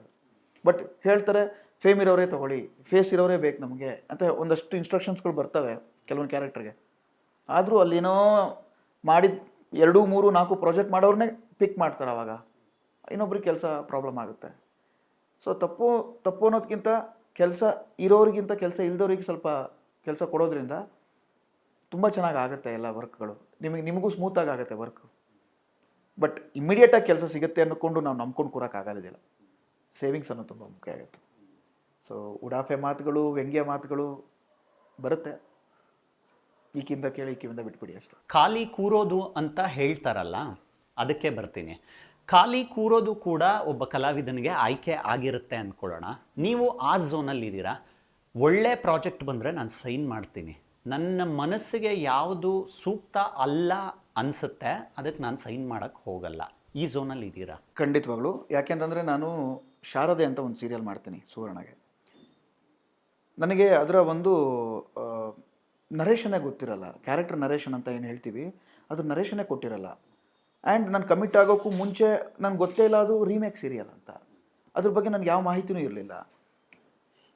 ಪ್ರೋಮೋ ಶೂಟ್ ಹಿಂದಿನ ದಿನನೂ ನಾನು ಬೆಂಗಳೂರಿಂದ ಹೊರಡಬೇಕು. ಆವಾಗ ನನಗೆ ವಿಚಾರ ಬರುತ್ತೆ, ಇದು ರೀಮೇಕ್ ಅಂತೆ. ಹೌದಾ, ಹಂಗಾದ್ರೆ ನನ್ನ ಕ್ಯಾರೆಕ್ಟರ್ನ ನಾನು ಈಸಿಯಾಗಿ ನೋಡ್ಕೋಬೋದಲ್ವಾ? ಕೆಲವೊಂದು ಚೇಂಜಸ್ಗಳಾಗ್ತವೆ, ಡೇಟ್ಸ್ ಇಶ್ಯೂ ಅಥವಾ ಆ್ಯಕ್ಟಿಂಗ್ ಸ್ಕಿಲ್ಸ್ನ ನೋಡಿಕೊಂಡು ಕೆಲವೊಂದು ಸ್ವಂತವಾಗಿ ಬರೆಯೋದು ಮಾಡ್ತಾರೆ. ನನಗೆ ಎಂಡ್ ಆಫ್ ದಿ ಡೇ ನನಗೆ ಇದು ಲಾಂಚ್ ಆಗ್ತಿದೆ, ಪ್ರೋಮೋಗೆ ಬೇರೆ ಹೋಗ್ತಾ ಇದ್ದೀನಿ, ಹೇಗಿದೆ ಅಂತ ನಾನು ನೋಡಬೇಕಲ್ವಾ? ಸರಿ ಅಂದ್ಬಿಟ್ಟು ನಾನು ನೋಡ್ತೀನಿ. ಆ ಕ್ಯಾರೆಕ್ಟರ್ ಬಂದು ಬಿಗಿನಿಂಗಲ್ಲಿ ಏನು ಹೈಪ್ ಇತ್ತು, ಹೋಗ್ತಾ ಕ್ಯಾರೆಕ್ಟರ್ನೇ ಮುಗಿಸಿದ್ದು ಅಂದರೆ ಅದ್ರ ಅವಶ್ಯಕತೆನೇ ಬರಲಿಲ್ಲ. ಅದಕ್ಕೆ ನನ್ನ ಹಾಕ್ಕೊಂಡ್ರು. ನಾನು ಶಿಟ್, ತಪ್ಪು ಮಾಡ್ಬಿಟ್ನಾ? ಯಾಕೆ? ಎಂಡ್ ಆಫ್ ದ ಡೇ ನೀವು ಮಿಡ್ಲಲ್ಲಿ ಒಂದು ಸೀರಿಯಲ್ ಬಿಡೋದು ಬ್ಲ್ಯಾಕ್ ಮಾರ್ಕ್ ಅಲ್ವಾ? ಇದು ಪ್ರೊಫೆಷನಲಿಸಮ್ ಅಲ್ಲ. ನನ್ನ ಪ್ರಕಾರ ಹೇಳೋದ್ರೆ ಪ್ರೊಫೆಷನಲಿಸಮ್ ಅಲ್ಲ. ಹೌದು, ಇವನ್ ಆ ಸೀರಿಯಲ್ ನೋಡೋರೆಲ್ಲ ನಂಗೆ ಈಗಲೂ ಕೇಳ್ತಾರೆ, ಸೊ ನಿಮಗೋಸ್ಕರ ನೋಡ್ತಿದ್ವಿ, ಎಷ್ಟು ಚೆನ್ನಾಗಿ ಮಾಡ್ತಿದ್ವಿ. ಅದು ಬೇರೆ ವಿಲನ್ ಕ್ಯಾರೆಕ್ಟ್ರು. ನನಗೆ ಇಷ್ಟ, ನನಗೆ ಎಲ್ಲ ಕ್ಯಾರೆಕ್ಟರ್ ಪ್ಲೇ ಮಾಡೋಕ್ಕೆ ಇಷ್ಟ. ನೋಡ್ತೀನಿ, ಆ ಕ್ಯಾರೆಕ್ಟರ್ ಚೆನ್ನಾಗೇ ಇಲ್ಲ ಕಾರ್ತಿಕ್. ಬೇಜಾರಾಗೋಯ್ತು. ಒಪ್ಕೊಂಡ್ಬಿಟ್ಟಿದ್ದೀನಿ. ಪ್ರೋಮೋ ಬೇರೆ ಶೂಟು, ಮಿಡ್ಲ್ ಕೈ ಕೊಡೋದು ಚೆನ್ನಾಗಿ ಕಾಣಿಸಲ್ಲ. ಸರಿ ಅಂದ್ಬಿಟ್ಟು ನೋಡೋಣ. ಆದರೂ ಕೇಳ್ತಾ ಇದ್ದೆ, ಇದನ್ನೇನಾದ್ರು ಇಂಪ್ರೂವ್ ಮಾಡ್ತೀರಾ, ಏನಾದರೂ ವ್ಯಾಲ್ಯೂ ಇದೆಯಾ ಇದಕ್ಕೆ? ಬರುತ್ತೆ, ತಲೆ ಕೆಡಿಸ್ಕೊಬೇಡಿ, ಬರುತ್ತೆ. ಅಲ್ಲ, ಅಲ್ಲಿ ನೋಡಿದ್ರೆ ತಮಿಳಲ್ಲಿ ನೋಡಿದ್ರೆ ಹಾಗಿದೆ, ತೆಲುಗಲ್ಲಿ ನೋಡಿದ್ರೆ ಹೇಗಿದೆ, ಹೇಗೆ ತಲೆ ಕೆಡಿಸ್ಕೊಬೇಡಿ, ನಾವು ಸ್ವಂತವಾಗಿ ಬರೀತೀವಿ ಆ ಥರದೆಲ್ಲ ಅಂದರು. 100 ಎಪಿಸೋಡ್ ತನಕನೂ ವೇಟ್ ಮಾಡಿದೆ, ಏನೇನೂ ಇಂಪ್ರೂವ್ಮೆಂಟ್ಸ್ ಇಲ್ಲ.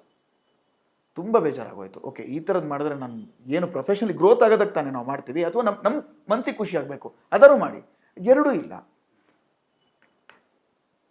ಬೇಡ, ಈ ಥರ ಮಾಡ್ಕೊಂಡು ಹೋದರೆ ನನಗೆ ಸ್ಟಿಕ್ ಆನ್ ಮಾಡಿಬಿಡ್ತಾರೆ. ಓಕೆ, ಇವನು ಈ ಥರನೂ ಮಾಡ್ತಾನೆ, ಇದನ್ನೇ ಮುಂದಿದ್ದಕ್ಕೂ ಬೇರೆದಕ್ಕೆ ಹಾಕೊಂಡ್ಬೇಡೋಣ ಅನ್ನೋ ಥರ. ಅದಕ್ಕೆ ನಾವು ಆಸ್ಪದ ಮಾಡ್ಕೊಳ್ಬಾರ್ದು. ಸೊ ಹಾಗಾಗಿ ಇಲ್ಲ, ಬೇಡ, ಸಾಕು ಅಂದ್ಬಿಟ್ಟು ಪ್ರೊಡಕ್ಷನ್ ಹೌಸ್ಗೆ, ಚಾನಲ್ ಅವರಿಗೆ ಒಂದು ಹೇಳಿದೆ, ಇಲ್ಲ ಈ ಒಂದು 2-3 ತಿಂಗಳು ಮಾಡಿಕೊಡ್ತೀನಿ, ದಯವಿಟ್ಟು ರೀಪ್ಲೇಸ್ ಮಾಡ್ಕೋತೀರಾ, ಮಾಡ್ಕೊಳ್ಳಿ, ಪರವಾಗಿಲ್ಲ, ನಿಮ್ಮ ಇಷ್ಟ, ನೀವು ಹೆಂಗೆ ಮಾಡ್ತೀರಾ ಮಾಡಿ. ಬಟ್ ನನ್ನ ಕೆಲಸ ಏನಿದೆ ಹಾನೆಸ್ಟಾಗಿ ಮಾಡಿದ್ದೀನಿ. ಈ ಎಲ್ಲಿ ತನಕ ಬೇಕು ನಿಮಗೆ ಅಲ್ಲಿ ತನಕ ನಾನು ಮಾಡಿಕೊಟ್ಟು ಹೊರಡ್ತೀನಿ ಅಂದ್ಬಿಟ್ಟು ಹೊರಟ್ಬಿಟ್ಟೆ. ಈ ಥರ ಎಲ್ಲ ಆದಾಗ ಏನಾಗತ್ತೆ ಹೇಳಿ? ಯಾರೋ ಒಬ್ಬ ಇವನು ಬೇಡ, ಇವನು ಅರ್ಧಕ್ಕೆ ಸೀರಿಯಲ್ ಬಿಟ್ಟು ಬಿಡ್ತಾನೆ, ಇವನಿಗೆ ಪ್ರೊಫೆಷನಲಿಸಮ್ ಇಲ್ಲ, ಈ ಥರದ್ದು ಏನೇನೋ ಸ್ಟಾರ್ಟ್ ಆಗುತ್ತೆ. ಅದನ್ನು ಅವಾಯ್ಡ್ ಮಾಡ್ಬೇಕು ನಾವು. ಆವಾಗೇನು ಮಾಡಬೇಕು, ರೀಮೇಕ್ ಸೀರಿಯಲ್ಲ, ಈ ಪ್ರೊಡಕ್ಷನ್ ಹೌಸ್ ಅವರು ನಮಗೇನು ಕರೆದಿರ್ತಾರೆ ಅದನ್ನು ಕ್ಯಾರೆಕ್ಟರ್ ನರೇಷನ್ ಕೊಡ್ತಾರೆ. ಅದಕ್ಕೂ ಮುಂಚೆ ಸರ್ ಈ ಥರ ಒಂದು ಸೀರಿಯಲ್ ಬಂದಿದೆ, ಇದನ್ನು ನೋಡೇ ನಾವು ರೀಮೇಕ್ ಮಾಡ್ತಿದ್ದೀವಿ, ನೀವು ಒಂದ್ಸಲ ನೋಡಿಬಿಡಿ, ನಿಮ್ಮ ಕ್ಯಾರೆಕ್ಟರ್ ಹೇಗಿದೆ ಅಂತ ನೋಡಿಬಿಡಿ. ಬೆಸ್ಟ್ ಅಲ್ವಾ? ನೀವು ನಂಬಲ್ಲ, ಪ್ರೊಡ್ಯೂಸರು ಡೈರೆಕ್ಟರ್ಗಳು ಅಷ್ಟು ಎಪಿಸೋಡ್ ನೋಡಲ್ಲ, ಅಷ್ಟು ಎಪಿಸೋಡ್ ನೋಡ್ಬಿಡ್ತೀನಿ ನಾನು. ಅದು ಪ್ರಿಪ್ರೇಷನ್ನು ಅಥವಾ ಕ್ಯಾರೆಕ್ಟರ್ ಅನಲೈಸೇಷನ್ಸ್ ಎಲ್ಲ ನೋಡ್ಕೊತೀನಿ ನಾನು. ಚೆನ್ನಾಗಿದೆಯಾ, ಸೂಪರ್, ಸೆಲೆಕ್ಟ್ ಆದರೆ ಇನ್ನೂ ಖುಷಿ. ಆಗಿಲ್ವಾ, ಬಟ್ ನನಗೆ ಗೊತ್ತಿರುತ್ತೆ ಈ ಕ್ಯಾರೆಕ್ಟರ್ ಹೆಂಗಿರುತ್ತೆ ಅಂತ, ಹೆಂಗೆ ಪ್ಲೇ ಮಾಡಬೇಕು ಅಂತ, ನನ್ನ ತಂದಲ್ಲಿ ಹೇಗೆ ಪ್ಲೇ ಮಾಡಬೇಕು ಅದನ್ನು ಟ್ರೈ ಮಾಡ್ತೀನಿ ನಾನು. ಬಟ್ ಈ ಥರ ಬೇಜಾರಾಗುತ್ತೆ ನಾವು ಅರ್ಧಕ್ಕೆ ಬಿಡೋದಾಗಲಿ ಮತ್ತೊಂದಾಗಲಿ. ಬಟ್ ಸಂದರ್ಭ ಬಂದಾಗ ಏನೂ ಮಾಡೋಕ್ಕಾಗೋದಿಲ್ಲ. ನಮ್ಮ ತನ ಉಳಿಸ್ಕೋಬೇಕು ಅಂತಂದರೆ ಸ್ವಲ್ಪ ನಾವು ಸ್ಟ್ರಿಕ್ಟ್ ಆಗಲೇಬೇಕು, ಕೆಟ್ಟವ್ರಾಗಲೇಬೇಕಾಗತ್ತೆ. JP ನಗರ ಸಿದ್ದೇಶ್ವರ ಥಿಯೇಟ್ರಲ್ಲಿ ನಾನು first day first show Peter cinema ನೋಡ್ತೀನಿ. ಅದಾದಮೇಲೆ ಆಡಿಯನ್ಸ್ ರಿಯಾಕ್ಷನ್ ತಗೊಳ್ತೀನಿ. ಒಬ್ಬರು ಆಫ್ ದ ಕ್ಯಾಮ್ರಾ ಒಂದು ಮಾತು ಹೇಳ್ತಾರೆ, ನನಗೆ ತುಂಬ ಕೋಪ ಬರುತ್ತೆ, ಸ್ಟ್ರೈಕ್ ಆಗುತ್ತೆ, ಬೇಜಾರು ಆಗುತ್ತೆ ಆ ಮಾತು ಕೇಳಿ. ಪೀಟರ್ ಸಿನಿಮಾ ಏನೋ ತುಂಬ ಚೆನ್ನಾಗಿದೆ, ರಾಜೇಶ್ ಧ್ರುವ ಅವ್ರ ಬದಲು ಯಾರಾದರೂ ಕಮರ್ಷಿಯಲ್ ಆ ಕ್ಯಾರೆಕ್ಟರ್ ಮಾಡಬೇಕಾಗಿತ್ತು ಅಂತ ನನ್ನ ಮನಸ್ಸಿಗೆ ಅನಿಸುತ್ತೆ. ರಾಜೇಶ್ ಧ್ರುವ ಅವರ ಆ್ಯಕ್ಟರ್ ಅಲ್ವಾ, ಹೀರೋ ಆಗೋದಕ್ಕೆ ಅವರ ಪೂರ್ವ ತಯಾರಿಗಳಿಲ್ವಾ ಅಂತ. ಟೀಕೆಗಳನ್ನು ಹೇಗೆ ಸ್ವೀಕರಿಸ್ತೀರಾ ನೀವು? ಅಯ್ಯೋ ಕಾರ್ತಿ, ನೀವು ಈಗ ನಿಮ್ಮ ಪರವಾಗಿ ನೀವು ಎಷ್ಟು ಓಪನ್ ಆಗಿ ಹೇಳಿದ್ರಲ್ಲ, ಅದೇ ಥರ ನಮ್ಮ ನಿರ್ದೇಶಕರಿಗೂ ಬಂದಿದೆ, ನಿರ್ಮಾಪಕರಿಗೂ ಬಂದಿದೆ. ಹಿಂದೆ ಮಾತಾಡಿರೋದು ನನಗೆ ಹೇಳಿದ್ರು ಈ ಥರ, ಯಾಕೆ ರಾಜೇಶ್, ಯಾಕೆ ಬೇರೆಯವ್ರನ್ನ ತೊಗೋಬೋದಲ್ಲ ಅಂತ. ಸರಿ, ಬೇರೆಯವ್ರು ಯಾರು ನಂಗೆ ಲಿಸ್ಟ್ ಕೊಡಿ, ಬೇರೆಯವ್ರು ಯಾರು ಲಿಸ್ಟ್ ಕೊಟ್ಬಿಡಿ. ಅವರಿಗೆ ನೀವು ಅವ್ರು ಕೇಳಿದ ಒಂದು ರೆಮ್ಯುನರೇಷನ್ ಅಷ್ಟೋ ಎಷ್ಟೋ ಕೊಡಬೇಕು. ಒಂದು ರೆಮ್ಯುನರೇಷನ್ ಪಾರ್ಟ್ ಬಿಟ್ಬಿಡೋಣ, ಫೇಮ್ ಅಂತ ನೋಡೋಣ. ಯಾರಿಗೆ ಥಿಯೇಟ್ರನ್ನ ಒಳಗಡೆಗೆ ಪುಲ್ ಮಾಡೋ ವ್ಯಾಕ್ಯೂಮ್ ಯಾರಿಗಿದೆ?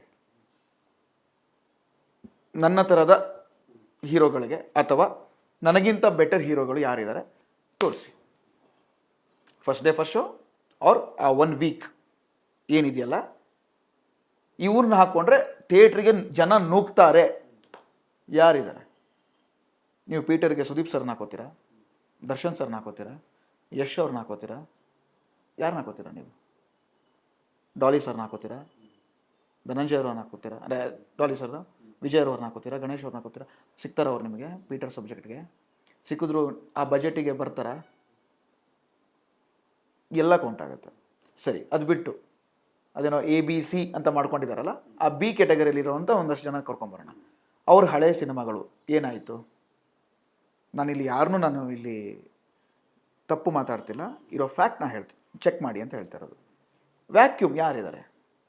ಇವನಿದ್ದೀನಿ ನಾನು ಹೋಗ್ತೀನಿ ಅನ್ನೋ ಅಷ್ಟು ಜನ ಯಾರು ಬರ್ತಾರೆ? ಹಾಗಂತ ರಾಜೇಶ್ ಇದ್ದಾನೆ ಮಾತ್ರಕ್ಕೆ ಜನ ಬಂದು ನುಗ್ಗಿದ್ರ? ಇಲ್ಲ. ನನ್ನ ಸೀರಿಯಲ್ ಆಡಿಯನ್ಸ್ ಎಷ್ಟು ಜನ ಬಂದರು? 1000ದಲ್ಲಿ 1, 1000ದಲ್ಲಿ 10.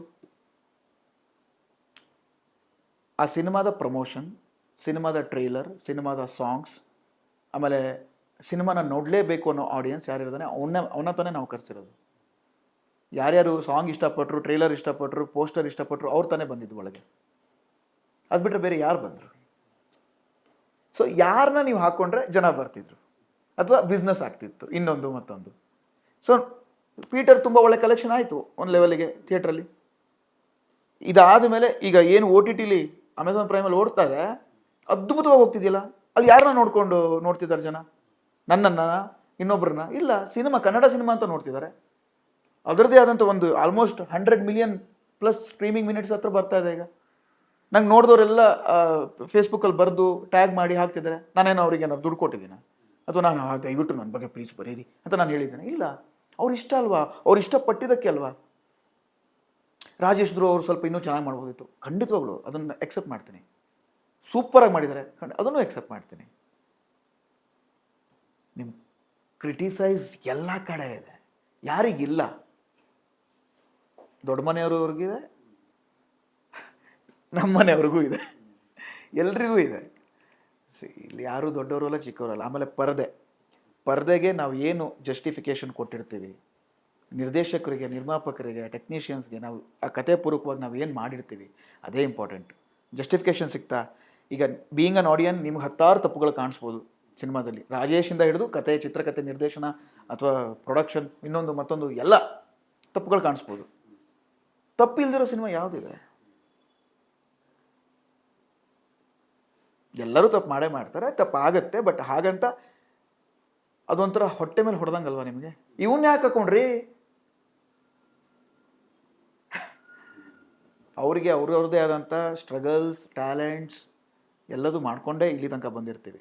ನಾನು ಈವನ್ ಪ್ರೆಸ್ ಮೀಟಲ್ಲೂ ಹೇಳಿದ್ದೆ, ನಾನು ನೆನ್ನೆ ಮೊನ್ನೆ ಬಂದಂಥ ಹುಡುಗ ಅಲ್ಲ, ಬಟ್ ಆದ್ರೂ ನಂದು ಇಷ್ಟೇ ಜರ್ನಿ ಇದೆ. ಯಾಕೆಂದರೆ ತುಂಬ ಜನಕ್ಕೆ ಅಲ್ಲಿಂದನೇ ಉತ್ತರ ಕೊಟ್ಟಿದ್ದು ನಾನು.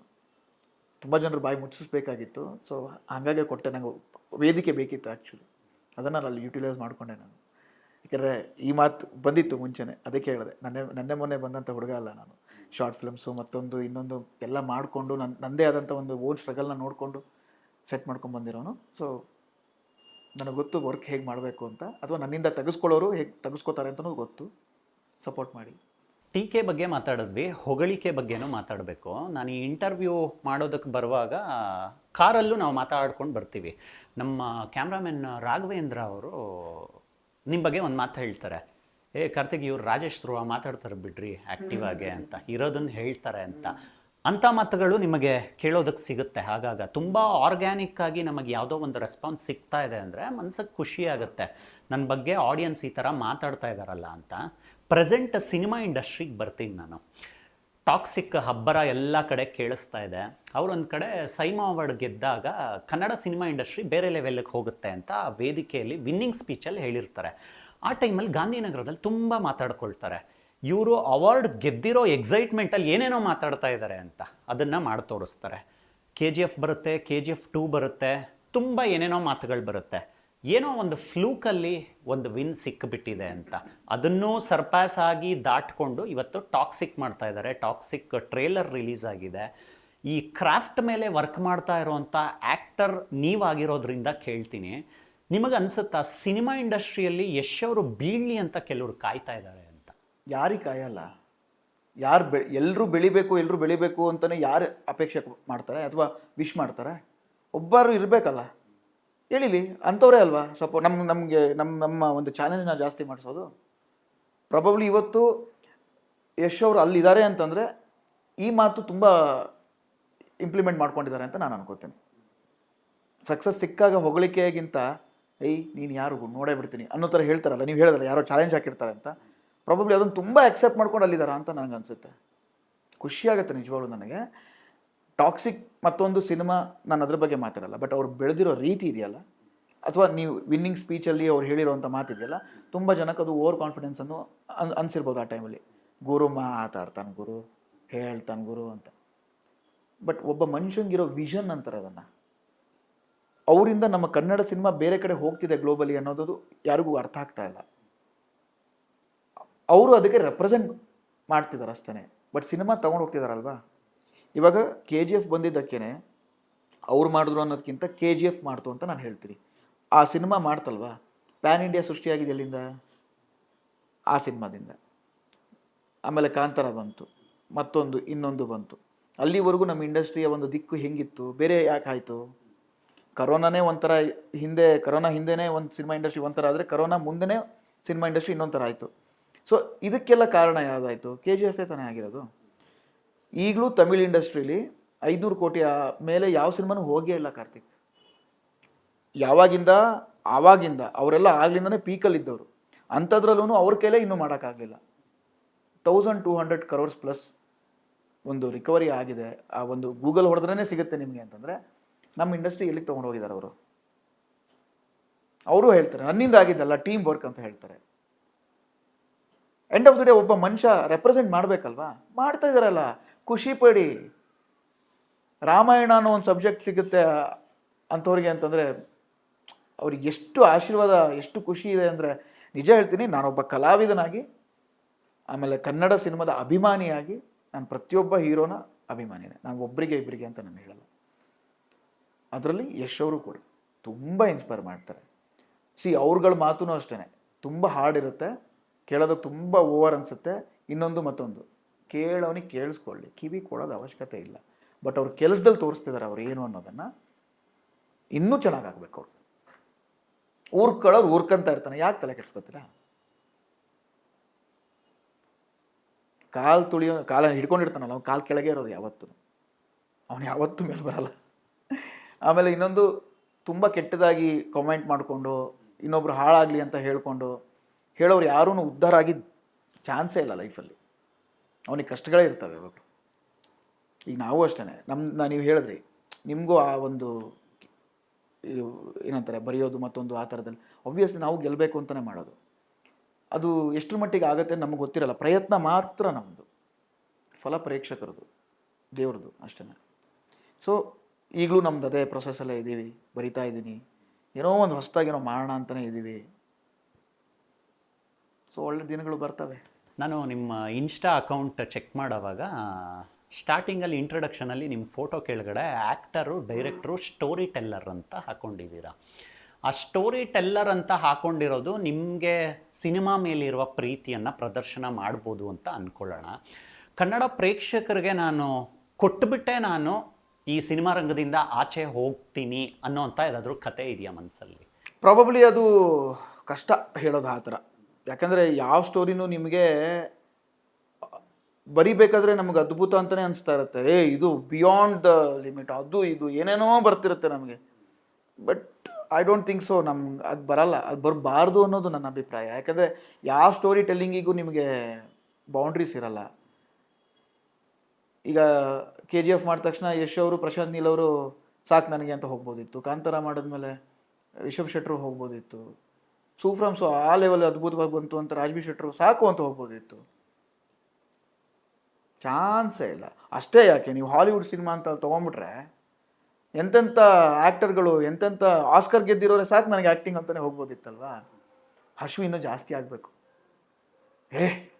ಆಯಿತಾ, ಹಾಂ ಅವಾರ್ಡು ಅಲ್ಲಿ ಬಿತ್ತು, ಬಜೆಟು ಪ್ರೊಡ್ಯೂಸರಿಗೆ ಬಂತು, ನನಗೂ ಒಂದು ಸ್ವಲ್ಪ ಸೇಫ್ ಆಯಿತು, ಓಕೆ ವಾಟ್ ನೆಕ್ಸ್ಟ್? ಅದು ಇರಲೇಬೇಕು, ಮನುಷ್ಯಂಗೆ ಅದು ಬೇಕು ಅಂತ ನಾನು ಹೇಳೋದು. ಒಂದು ಸಲ ಅವನು ಸ್ಯಾಟಿಸ್ಫೈ ಆಗಿಬಿಟ್ರೆ ಸಾಕು, ಅವನ ಜೀವನನೇ ಸಾಕು, ಅವನ ಭೂಮಿ ಮೇಲೆ ಇರೋದೇ ವೇಸ್ಟ್. ಸೊ ಸ್ಟೋರಿ ಟೆಲ್ಲಿಂಗಿಗೆ ಯಾವುದೇ ರೀತಿಲೂ ಲಿಮಿಟ್ಸ್ ನಾನು ಹಾಕ್ಕೊಳ್ಳಲ್ಲ, ಹಾಕ್ಕೊಂಡು ಇಲ್ಲ. ಪ್ರತಿ ಪ್ರಾಜೆಕ್ಟು ನಂಗೆ ತುಂಬ ಇಂಪಾರ್ಟೆಂಟ್, ಅದು ಕೆಟ್ಟದೋ ಒಳ್ಳೆಯದೋ. Story teller as a story teller, ಅವ್ರು as a director, as an actor, ನಾನೊಬ್ಬ ಡೈರೆಕ್ಟರ್ ಆರ್ಟಿಸ್ಟ್ ಆಗಬೇಕು ಅಂತಲೇ ಅಂದ್ಕೊಂಡು ಬಂದವನು, ಅದೇ ಆಗಿದ್ದೀನಿ ಕೂಡ. ಆಮೇಲೆ ಡೈರೆಕ್ಷನ್ ಅಂತ ಬಂದಾಗ ಒಳ್ಳೊಳ್ಳೆ ಸ್ಟೋರಿಗಳನ್ನು ಹೇಳಬೇಕು ಅಂತಿರೋದು, ಹೇಳ್ತೀನಿ ಕೂಡ. ನೀವು ಮೊಬೈಲ್ ಯೂಸ್ ಮಾಡ್ತೀರಾ, ತುಂಬ ಸ್ಕ್ರೋಲ್ ಮಾಡೋವಾಗ ನಿಮ್ಮ ಕಣ್ಣಿಗೆ ಬೇಕಾಗಿದ್ದು ಸಿಗುತ್ತೆ, ಬೇಡದೇ ಇರೋದು ಸಿಗುತ್ತೆ. ಇವತ್ತು ನಾವು ರೀಲ್ಸ್ ಜಮಾನದಲ್ಲಿ ಇದ್ದೀವಿ. ತುಂಬ ಮಂಗಾಟಗಳನ್ನು ನೀವು ನೋಡ್ತಾ ಇರ್ತೀರ, ರೀಲ್ಸಲ್ಲಿ ಏನೇನು ಮಾಡ್ತಾರೆ ಅಂತ. ಅವ್ರುಗಳಿಗೆ ಸೂಕ್ತ ವೇದಿಕೆ ಕಲ್ಪಿಸ್ಕೊಡೋ ಅಂಥ ಒಂದು ವ್ಯವಸ್ಥೆನೂ ಈಗ ನಿಧಾನಕ್ಕೆ ಶುರುವಾಗಿದೆ. ನೀವು ಯಾವುದಕ್ಕೂ ಕೂಡ ಹೊಸಬ್ರೇನೂ ಅಲ್ಲ, ಮನಸ್ಸಲ್ಲೇ ನಕ್ಕೊಂಡಿರ್ತೀರ, ಇಂಥವ್ರಿಗೆಲ್ಲ ಆ ಸ್ಟೇಜ್ ಸಿಗ್ತಾ ಇದೆಯಲ್ಲ ಅಂತ. ನಾವು ನಮ್ಮ ಮೂಲ ಕಲೆನೇ ಮರೀತಾ ಇದ್ದೀವಿ ಅಂತ ಯಾವತ್ತಾದರೂ ಯೋಚನೆ ಬಂತ ತಲೆಗೆ? ಮರೆತು ತುಂಬ ದಿನ ಆಗಿದೆ, ಮೂಲ ಕಲೆ ಮರೆತು ತುಂಬ ದಿನ ಆಗಿದೆ ಆ್ಯಕ್ಚುಲಿ. ಬಟ್ ಅವ್ರಿಗೂ ಒಂದು ವೇದಿಕೆ, ನಾನು ಹೇಳೋದಲ್ಲ, ತುಂಬ ಒಳ್ಳೊಳ್ಳೆ ಟ್ಯಾಲೆಂಟ್ಸ್ಗೆ ಆ ವೇದಿಕೆ ತುಂಬ ಒಳ್ಳೆ ಹೆಲ್ಪ್ ಮಾಡ್ತಾ ಇದೆ. ನಾನು ಅವ್ರನ್ನ ಅಪ್ರಿಷಿಯೇಟ್ ಮಾಡ್ತೀನಿ. ನಿಮ್ಮ ಟ್ಯಾಲೆಂಟ್ನ ಎಸ್ಟಾಬ್ಲಿಷ್ ಮಾಡ್ಕೊಳ್ಳೋದಕ್ಕೆ, ತೋರಿಸ್ಕೊಳ್ಳೋದಕ್ಕೆ ಅಟ್ಲೀಸ್ಟ್ ನೀವು ಸೃಷ್ಟಿ ಮಾಡ್ಕೊಂಡ್ರಲ್ಲ, ಸೂಪರ್. ಅದ್ರ ಬಗ್ಗೆ ಮಾತಾಡೋಂಗಿಲ್ಲ. ಬಟ್ ಕೆಲವೊಂದು ಕ್ರಿಂಜ್ ಕಂಟೆಂಟ್ಗಳನ್ನು, ಕ್ರಿಂಜ್ ಮಾಡೋವಂಥವ್ರನ್ನ ವೇದಿಕೆಗೆ ಕರೆಸಿ ಅವ್ರನ್ನ ಏನೋ ಒಂಥರ ಬಳಸ್ಕೊಂಡು ಅವ್ರಿಗೂ ಬೇಜಾರು ಮಾಡಿಸಿ ಸಾಕಪ್ಪ ಲೈಫ್ ಅನ್ನೋ ಥರ ಮಾಡಬಾರ್ದು ಯಾವತ್ತೂ. ಅವ್ರು ಎಲ್ಲಿರ್ತಾರೋ ಅಲ್ಲೇ ಇಡೋಕ್ಕೆ ಬಿಟ್ಬಿಡ್ಬೇಕು. ಅವ್ರ ಆಸೆ ಇರುತ್ತೆ ಅಲ್ಲಿಗೆ ಬರ್ಬೇಕು ನಾನು ಅಂತಲೇ ಆಸೆ ಇಟ್ಕೊಂಡು ಅವ್ರ ಕ್ರಿಂಜ್ ಮೂಮೆಂಟ್ಗಳನ್ನು ಮಾಡ್ತಿರ್ತಾರೆ, ಕಂಟೆಂಟ್ಗಳನ್ನು ಮಾಡ್ತಿರ್ತಾರೆ. ತಪ್ಪು ಅಂತ ನನಗನ್ಸುತ್ತೆ, ಬಟ್ ಎಲ್ರಿಗೂ ಅನಿಸ್ಬೇಕು ಅಂತ ಇಲ್ಲ. ಬಟ್ ವೇದಿಕೆ ಸೃಷ್ಟಿ ಮಾಡೋದಿದೆಯಲ್ಲ, ಅದು ಅವ್ರನ್ನ ಸೆಲೆಬ್ರೇಟ್ ಮಾಡೋದಿದೆಯಲ್ಲ, ತುಂಬ ತಪ್ಪು ಮಾಡ್ತಾ ಇದ್ದಾರೆ. ಬಟ್ ಟ್ಯಾಲೆಂಟ್ ಇರೋರನ್ನ ಖಂಡಿತವಾಗ್ಲೂ ಸಪೋರ್ಟ್ ಮಾಡಿ. ಬಟ್ ನಮ್ಮ ಕಲೆಗಳನ್ನು ನಾವು ಬೆಳೆದು ಬಂದಿರೋಂಥ ರೀತಿಗಳನ್ನು ತುಳಿದು ಮಾಡೋವಂಥ ಅವಶ್ಯಕತೆ ಇಲ್ಲ. ತುಂಬ ಇದೆ ಅದನ್ನು ಎಸ್ಟಾಬ್ಲಿಷ್ ಮಾಡೋದಕ್ಕೆ. ಇರಲಿ, ಪರವಾಗಿಲ್ಲ, ಅದನ್ನು ರೀಲಲ್ಲಿ ಯಾಕೆ ಮಾಡೋಣ, ಸಿನಿಮಾದಲ್ಲಿ ಮಾಡೋಣ, ಬನ್ನಿ, ತೊಂದರೆ ಇಲ್ಲ. ಸಿನಿಮಾ ಮಾಡೋದಕ್ಕಿಂತ ನಾವಿದ್ದೀವಿ, ಮಾಡೋಣ. ನಾನು ರೀಲ್ ಮಾಡಿದ್ದೀನಿ ಕಾರ್ತಿಕ್, ಇಲ್ಲ ಅಂತ ನಾನು ಹೇಳಲ್ಲ. ಬೋರ್ ಆದಾಗ ಅವಾಗ ಡಬ್ ಸ್ಮ್ಯಾಶು, ಟಿಕ್ಟಾಕ್ ಇದ್ದಾಗ ಮಾಡ್ಕೊಂಡು ಬಂದಿದ್ದೀನಿ, ನಾನು ಇಲ್ಲ ಅಂತಿಲ್ಲ. ಆ ಕ್ರಿಯೇಟಿವಿಟಿ ಅಲ್ಲ ನಮ್ಮದು. ಒಂದು ಸೆಕೆಂಡು 15 ಸೆಕೆಂಡು ಆ ಥರ ಕ್ರಿಯೇಟಿವಿಟಿ, ಸ್ವೈಪ್ ಮಾಡೋ ಕ್ರಿಯೇಟಿವಿಟಿ ಅಲ್ಲ ನಮ್ಮದು. ನಾವು ಇರೋವಂಥ ಫೀಲ್ಡ್ ತುಂಬ 2 ಅವರ್ 3 ಅವರ್ ಎಂಟರ್ಟೈನ್ ಮಾಡ್ಬೇಕು ನಾವು ಜನಕ್ಕೆ. ನಾವು ಹಂಗೆ ಬಂದಿರೋರು. ಇವಾಗ ಅವ್ರು ಸೆಟ್ ಮಾಡ್ತಿದ್ದಾರೆ, ಒಂದು ಸೆಕೆಂಡು, 15 ಸೆಕೆಂಡು, 20 ಸೆಕೆಂಡು, 1 ನಿಮಿಷದ ಕಂಟೆಂಟ್ನ ಸ್ವೈಪ್ ಮಾಡೋ ಥರ ಸೆಟ್ ಮಾಡ್ತಿರ್ಬೋದು. ಬಟ್ ಅದು ಬರಲ್ಲ. ಅದೇ ಮನೇಲಿ ಕೂತು ಹಿ ಹಿ ಹಾ ಹಾ ಅಂತ ನಗೋರಿಗೆ ಅಷ್ಟೇ ಅವೆಲ್ಲ. ಬಟ್ ನಿಮ್ಗೆ ತುಂಬ ಸ್ಟ್ರಾಂಗ್ ಬಿಲೀಫ್ ಇರೋದು ಸಿನಿಮಾ ಅಂತ ಬಂದಾಗ ನಾವು ಸಿನಿಮಾನೇ ಮಾಡಬೇಕು. ಅದಕ್ಕೆ ಅದರದ್ದೇ ಆದಂಥ ಆಧಾರ ಇದೆ. ಅದು ಮುಂದಕ್ಕೆ ತುಂಬ ಚೆನ್ನಾಗಿ ಆಗುತ್ತೆ. ಯಾರೇ ಬಂದರೂ ಅದನ್ನು ಹೊಡೆದಾಡೋಕ್ಕಾಗಲ್ಲ. ಯಾವ ಇಂಡಸ್ಟ್ರಿ ಬಂದರೂ ಏನು ಮಾಡೋಕ್ಕಾಗೋದಿಲ್ಲ. ಒಬ್ಬ ನಾಗರಿಕನಾಗಿ ಜೆನ್ಜಿ ಸಂಪ್ರದಾಯವನ್ನು ಹೇಗೆ ಅಬ್ಸರ್ವ್ ಮಾಡ್ತೀರಾ ನೀವು? ಅದರಲ್ಲೂ ತುಂಬ ಜನ ಒಳ್ಳೊಳ್ಳೆ ಮೆಂಟಾಲಿಟಿ ಇರೋರು ಇದ್ದಾರೆ. ಫ್ರ್ಯಾಂಕ್ಲಿ ನಾನು ಎಲ್ಲರೂ ಹಂಗೆ ನೋಡ್ಕೋದ್ರೆ ನಮ್ಮ ಮಿಲೇನಿಯಲ್ಸ್ ಅಂತ ಏನೇನು ಹೇಳ್ತೀವಿ ನಾವು ನಮ್ಮಲ್ಲೂ ಕೂಡ ಕೆಟ್ಟವ್ರು ಇದ್ದಾರೆ. ಹಾಗಂತ ನಾವು ಮಾಡಿದೆಲ್ಲ ಒಳ್ಳೇದಾ? ಇಲ್ಲ. ಅವ್ರಿಗೆ ಸಂಸ್ಕೃತಿ ಕಮ್ಮಿ ಇರೋರು ಆ ಥರ ನಡ್ಕೋತಾ ಇದ್ದಾರೆ ಅಂತ ನಾನು ಹೇಳ್ತೀನಿ ಅಷ್ಟೇ. ಎಜುಕೇಷನ್ ಕಮ್ಮಿ, ಸಂಸ್ಕೃತಿ ಕಮ್ಮಿ, ದೇಶಭಕ್ತಿ ಕಮ್ಮಿ, ಸಂಪ್ರದಾಯ ಕಮ್ಮಿ, ಇಂಥವರೇ ಈ ಥರದ್ದು ಮಾಡ್ತಿರೋದು. ಅದು ಬಿಟ್ಟರೆ ನಥಿಂಗ್. ಅಲ್ಲಿ ಜೆನ್ಸಿ ಮತ್ತೊಬ್ಬರು ಇನ್ನೊಬ್ಬರು ನಥಿಂಗ್. ಹುಡುಗಾಟಿಕೆ ಬುದ್ಧಿ ಅದು ನಾವು ಮಾಡ್ಕೊಂಬಂದಿದ್ದೀವಿ ಪ್ರಾಬಬ್ಲಿ. ನಾವು ಆ ಟೈಮಲ್ಲಿ ಜೆನ್ಸಿ ಅಂತ ಅನ್ಕೊಳ್ಬೋದು. ಮೆಚ್ಯೂರಿಟಿ ತುಂಬ ಬೇಕಾಗುತ್ತೆ. ಅದು ಅವ್ರಿಗಿಲ್ಲ. ಬಂದಾಗ ಅಯ್ಯೋ ನಾನು ಹಿಂಗೆಲ್ಲ ಮಾಡಿದ್ನ ಅಂತ ಅವ್ರಿಗೆ ಅನಿಸ್ಬೋದು, ಯಾರಿಗೊತ್ತು. ಸೊ ಅದನ್ನು ಮಾಡೋರು ಜೆನ್ಸಿನೇ ಆಗಬೇಕು ಅಂತಿಲ್ಲ, ಯಾರಾದರೂ ಮಾಡ್ತಾರೆ. 70 ವರ್ಷದ ವಯಸ್ಸಾದವರು ಮಾಡ್ತಾರೆ. ಮತ್ತು ಅಲ್ಲಿ ಏನೂ ಡಿಫ್ರೆನ್ಸ್ ಇಲ್ಲ ಅಂತ ಅನಿಸುತ್ತೆ. ನಾನು ಹಬ್ಬದ ದಿನ ಇನ್ನೊಂದು ಲಕ್ಷ್ಮಿ ಬಗ್ಗೆ ಮಾತಾಡೋದಕ್ಕೆ ಮರೆತು ಬಿಟ್ಟೆ. 3 ಲಕ್ಷ್ಮಿ ಬಗ್ಗೆ ಮಾತಾಡಿದ್ವಿ. ನಿಮ್ಮ ಮನೆಯ ವರಮಹಾಲಕ್ಷ್ಮಿ, ನಿಮ್ಮ ತಾಯಿ ಎದ್ದಾಗ ಬಿದ್ದಾಗ ಕುಗ್ಗಿದಾಗ ಎಲ್ಲ ಹಂತಗಳಲ್ಲೂ ನಿಮ್ಮ ಜೊತೆಗಿದ್ದಾರೆ. ನಿಮ್ಮ ಸಪೋರ್ಟಿವ್ ಸಿಸ್ಟಮ್ಮು. ಈ ಹಬ್ಬದ ದಿನ ಅವರ ಪಾತ್ರವನ್ನು ಹೇಗೆ ನೆನಪಿಸ್ಕೊಳ್ತೀರಾ? ಆಬ್ವಿಯಸ್ಲಿ ಅವರಿಲ್ಲ ಅಂದರೆ ನಾವು ಇಲ್ಲಿಗೆ ಇರ್ತೇನೆ ಇರಲಿಲ್ಲ. ಇಂಡೈರೆಕ್ಟಾಗಿ ಫಸ್ಟ್ ಸಪೋರ್ಟ್ ಮಾಡಿದ್ರು ಅವರು, ಆಮೇಲೆ ಡೈರೆಕ್ಟಾಗಿ ಸಪೋರ್ಟ್ ಮಾಡಿದ್ರು. ಯಾಕೆಂದರೆ ಮಕ್ಳಿಗೆ ಕಷ್ಟ ಗೊತ್ತಾಗಬೇಕು ಅಂತ ಒಂದು ಕಾರಣ. ಆಮೇಲೆ ಎಷ್ಟೇ ಕಷ್ಟ ಆದ್ರೂ ಡ್ಯಾನ್ಸ್ ಕಾಂಪಿಟೇಷನ್ ಅದಕ್ಕೆ ಹೋದಾಗೆಲ್ಲ ಫೀಸ್ ಕೊಡಬೇಕಾಗಿತ್ತು. ನಮ್ಗೆ ಆವಾಗಿನೂ ಪಾಕೆಟ್ ಮನಿ ತನಕ ಬಂದಿರಲಿಲ್ಲ. ಆಮೇಲೆ ನಾವಾಗಿ ದುಡಿಯೋಷ್ಟು ಶಕ್ತಿ ಇರಲಿಲ್ಲ. ಇನ್ನೂ ಹೈಸ್ಕೂಲು ಕಾಲೇಜು ಆ ಥರ ಇದ್ವಿ. ಆ ಟೈಮಲ್ಲೆಲ್ಲ ಕೆಲವೊಂದು ಸಲ ಸತಾಯಿಸಿ ನನಗೆ ಫೀಸು ಮತ್ತೊಂದು ಕೊಟ್ಟಿದ್ದಾರೆ. ಅದಕ್ಕೆ ಕಷ್ಟ ಗೊತ್ತಾಗಬೇಕು. ದುಡ್ಡು ನಿಮಗೆ ಈಸಿಯಾಗಿ ಸಿಗುತ್ತೆ ಅಂತಂದರೆ ಅಷ್ಟು ಈಸಿ ಅಲ್ಲ. ಯಾಕಂದ್ರೆ ನಮ್ಮ ತಂದೆನೂ ಕೂಡ ಬೆಡ್ ರಿಡನ್ ಆಗಿದ್ರು. ಮನೆಗೆ ಆಧಾರ ಸ್ತಂಭನೇ ಅಮ್ಮ. ಈ ಥರದ್ದೆಲ್ಲ ಆದಾಗ ಆ ಕಷ್ಟ ನಷ್ಟ ಎಲ್ಲ ನೋಡಿದ್ದಕ್ಕೆ ಪ್ರಾಬಬ್ಲಿ ಇವತ್ತು ನನಗೆ ಎಷ್ಟೇ ಕಷ್ಟ ಆದರೂ ನಾನು ಅದನ್ನು ತಡ್ಕೋತಾ ಇದ್ದೀನಿ. ನಂಗೆ ಗೊತ್ತು, ಅಯ್ಯ ಅದನ್ನೇ ನೋಡಿದ್ದೀನಿ ಗುರು, ಇದು ಯಾವುದು ಅನ್ನೋ ಥರ ಹಾಗೆ ಬೆಳೆಸಿದ್ದಾರೆ. ಆಬ್ವಿಯಸ್ಲಿ ಇವಾಗಲೂ ಕೂಡ ಒಂದು ದೊಡ್ಡ ಬ್ಯಾಕ್ ಬೋನ್ ಅವರು. ಸೊ ಇವಾಗಲೂ ಅವ್ರು ಹೇಳ್ತಾರೆ, ನಿನಗೋಸ್ಕರ ಮ್ಯಾನಿಫೆಸ್ಟ್ ಮಾಡ್ತಾ ಇದ್ದೀನಿ, ಏನೋ ಬರೀತಾ ಇದ್ದೀನಿ, ಮತ್ತೊಂದು ಇನ್ನೊಂದು ಅಂತ. ಯಾಕೆ ಬರೀಬೇಕು? ರಿಟೈರ್ಡ್ ಲೈಫ್ ಅಲ್ಲ, ಆರಾಮಾಗಿರ್ಬೋದಲ್ವ, ಯಾಕೆ? ಈಗಲೂ ಕೂಡ ಅವರಿಗೆ ಅದೇ ಇಲ್ಲ, ಮಗ ಏನೋ ಮಾಡಬೇಕು, ಮಗಂಗೆ ಟ್ಯಾಲೆಂಟ್ ಇದೆ, 4 ಜನ ಗುರ್ತಿಸ್ತಾರೆ, ಖುಷಿ ಆಗುತ್ತೆ. ಇಲ್ಲ ಅವ್ನು ಹೇಳಿದ್ದು ಮಾಡಿದ್ದಾನೆ ಅಥವಾ ಮಾಡ್ತಿದ್ದಾನೆ. ಸಾಧನೆ ಮಾಡೋದು ತುಂಬ ಇದೆ, ಬಟ್ 4 ಜನ ಗುರುತಿಡಿದಾಗ ಅವ್ರಿಗೂ ಖುಷಿ ಆಗುತ್ತೆ. ಎಷ್ಟು ಜನಕ್ಕೆ ಸಿಗುತ್ತೆ ಆ ಒಂದು ಅದೃಷ್ಟ? ಸೊ ಪೇರೆಂಟ್ಸ್ ಅಂದಾಗ ಖುಷಿ ಪಡಲೇಬೇಕು, ಪಡ್ತಾ ಇದ್ದಾರೆ. ಸಪೋರ್ಟ್ ತುಂಬ ಅಂದರೆ ತುಂಬ ಇದೆ, ಅದ್ರ ಬಗ್ಗೆ ಮಾತಾಡೋಂಗಿಲ್ಲ. ಆಬ್ವಿಯಸ್ಲಿ ಲಕ್ಷ್ಮೀನೇ ಎಲ್ಲ ಆ್ಯಂಗಲಲ್ಲೂ. ಕೊನೆಯದಾಗಿ ತುಂಬ ವಿಷಯಗಳನ್ನ ಮಾತಾಡಿದ್ವಿ. ಹಬ್ಬದ ದಿನ ಮಾತಾಡೋದು ಆ ಒಂದು ಭಾವನೆಗಳು ಬೇರೆಯೇ ಇರುತ್ತೆ. ಏನೋ ಒಂದು ಸಂಕಲ್ಪ ಮಾಡ್ಕೊಳ್ತೀವಿ ನಾವು, ಮುಂದಿನ ದಿನ ಅಥವಾ ಮುಂದಿನ ವರ್ಷ ಇಂಥ ಕೆಲಸಗಳನ್ನ ಮಾಡಬೇಕಪ್ಪ ಅಂತ. ನಾಳೆಗಳು ನಮಗೆ ಗೊತ್ತಿಲ್ಲ, ಏನಕ್ಕಂದರೆ ನಾವು ಯಾರೂ ಭವಿಷ್ಯಕಾರರಲ್ಲ. ರಾಜೇಶ್ ಧ್ರುವ ಅವರು ಮುಂದೇನು ಮಾಡ್ತಾರೆ ಅಂತ ಅಂದರೆ ಈ ವರ್ಷದಲ್ಲಿ ಸಿನಿಮಾ ಲಾಂಚ್ ಮಾಡಬೇಕು. ಆ್ಯಕ್ಚುಲಾಗಿ ತುಂಬ ಒಳ್ಳೊಳ್ಳೆ ಸಬ್ಜೆಕ್ಟ್ಗಳು ಬಂದಿದ್ದಾವೆ ನನಗೆ ಅಂತ ಬಂದಿರೋದು ಸಬ್ಜೆಕ್ಟ್ಗಳು. ಅದರಲ್ಲಿ ಒಂದು 3-4 ಪಿಕ್ ಮಾಡಿ ಇಟ್ಕೊಂಡಿದ್ದೀನಿ. ತುಂಬ ಚೆನ್ನಾಗಿರೋ ಸಬ್ಜೆಕ್ಟು. ಪ್ರಾಬಬ್ಲಿ ಅದನ್ನು ಮಾಡಿದ್ರೆ ನನ್ನ ಪ್ರೊಫೆಷ್ನಲ್ ಗ್ರೋತ್ ತುಂಬ ಚೆನ್ನಾಗಾಗುತ್ತೆ, being N actor. So being a director ಒಂದು ಕತೆ ಬರಿತಾ ಇದ್ದೀನಿ, ತುಂಬ ಚೆನ್ನಾಗಿರೋ ಕತೆ ಬರಿತಾ ಇದ್ದೀನಿ. ಅದು ಒಳ್ಳೆ ಸ್ಟೋರಿ ಟೆಲ್ಲಿಂಗ್ ಇದೆ, ಹೇಳಬೇಕು ಅಂತ. ನನಗೆ ಕಮರ್ಷಿಯಲ್ ಆಗಿ ಮಾಡೋ ಸಿನಿಮಾಗಳಷ್ಟು ಇಷ್ಟ ಆಗಲ್ಲ. ಬೀಯಿಂಗ್ ಅ ಡೈರೆಕ್ಟರ್, ಇನ್ನೊಬ್ರು ಯಾರು ಆಫರ್ ಮಾಡ್ರೆ ಮಾಡ್ತೀನಿ ನಾನು ಬೀಯಿಂಗ್ ಅನ್ ಆ್ಯಕ್ಟರ್. ಬಟ್ ಡೈರೆಕ್ಟ್ರಾಗಿ ನಂಗೆ ತುಂಬ ನ್ಯಾಚುರಲ್ ಆಗಿ ಸಬ್ಜೆಕ್ಟ್ನ ನರೇಟ್ ಮಾಡಬೇಕು ಅಂತ ಆಸೆ.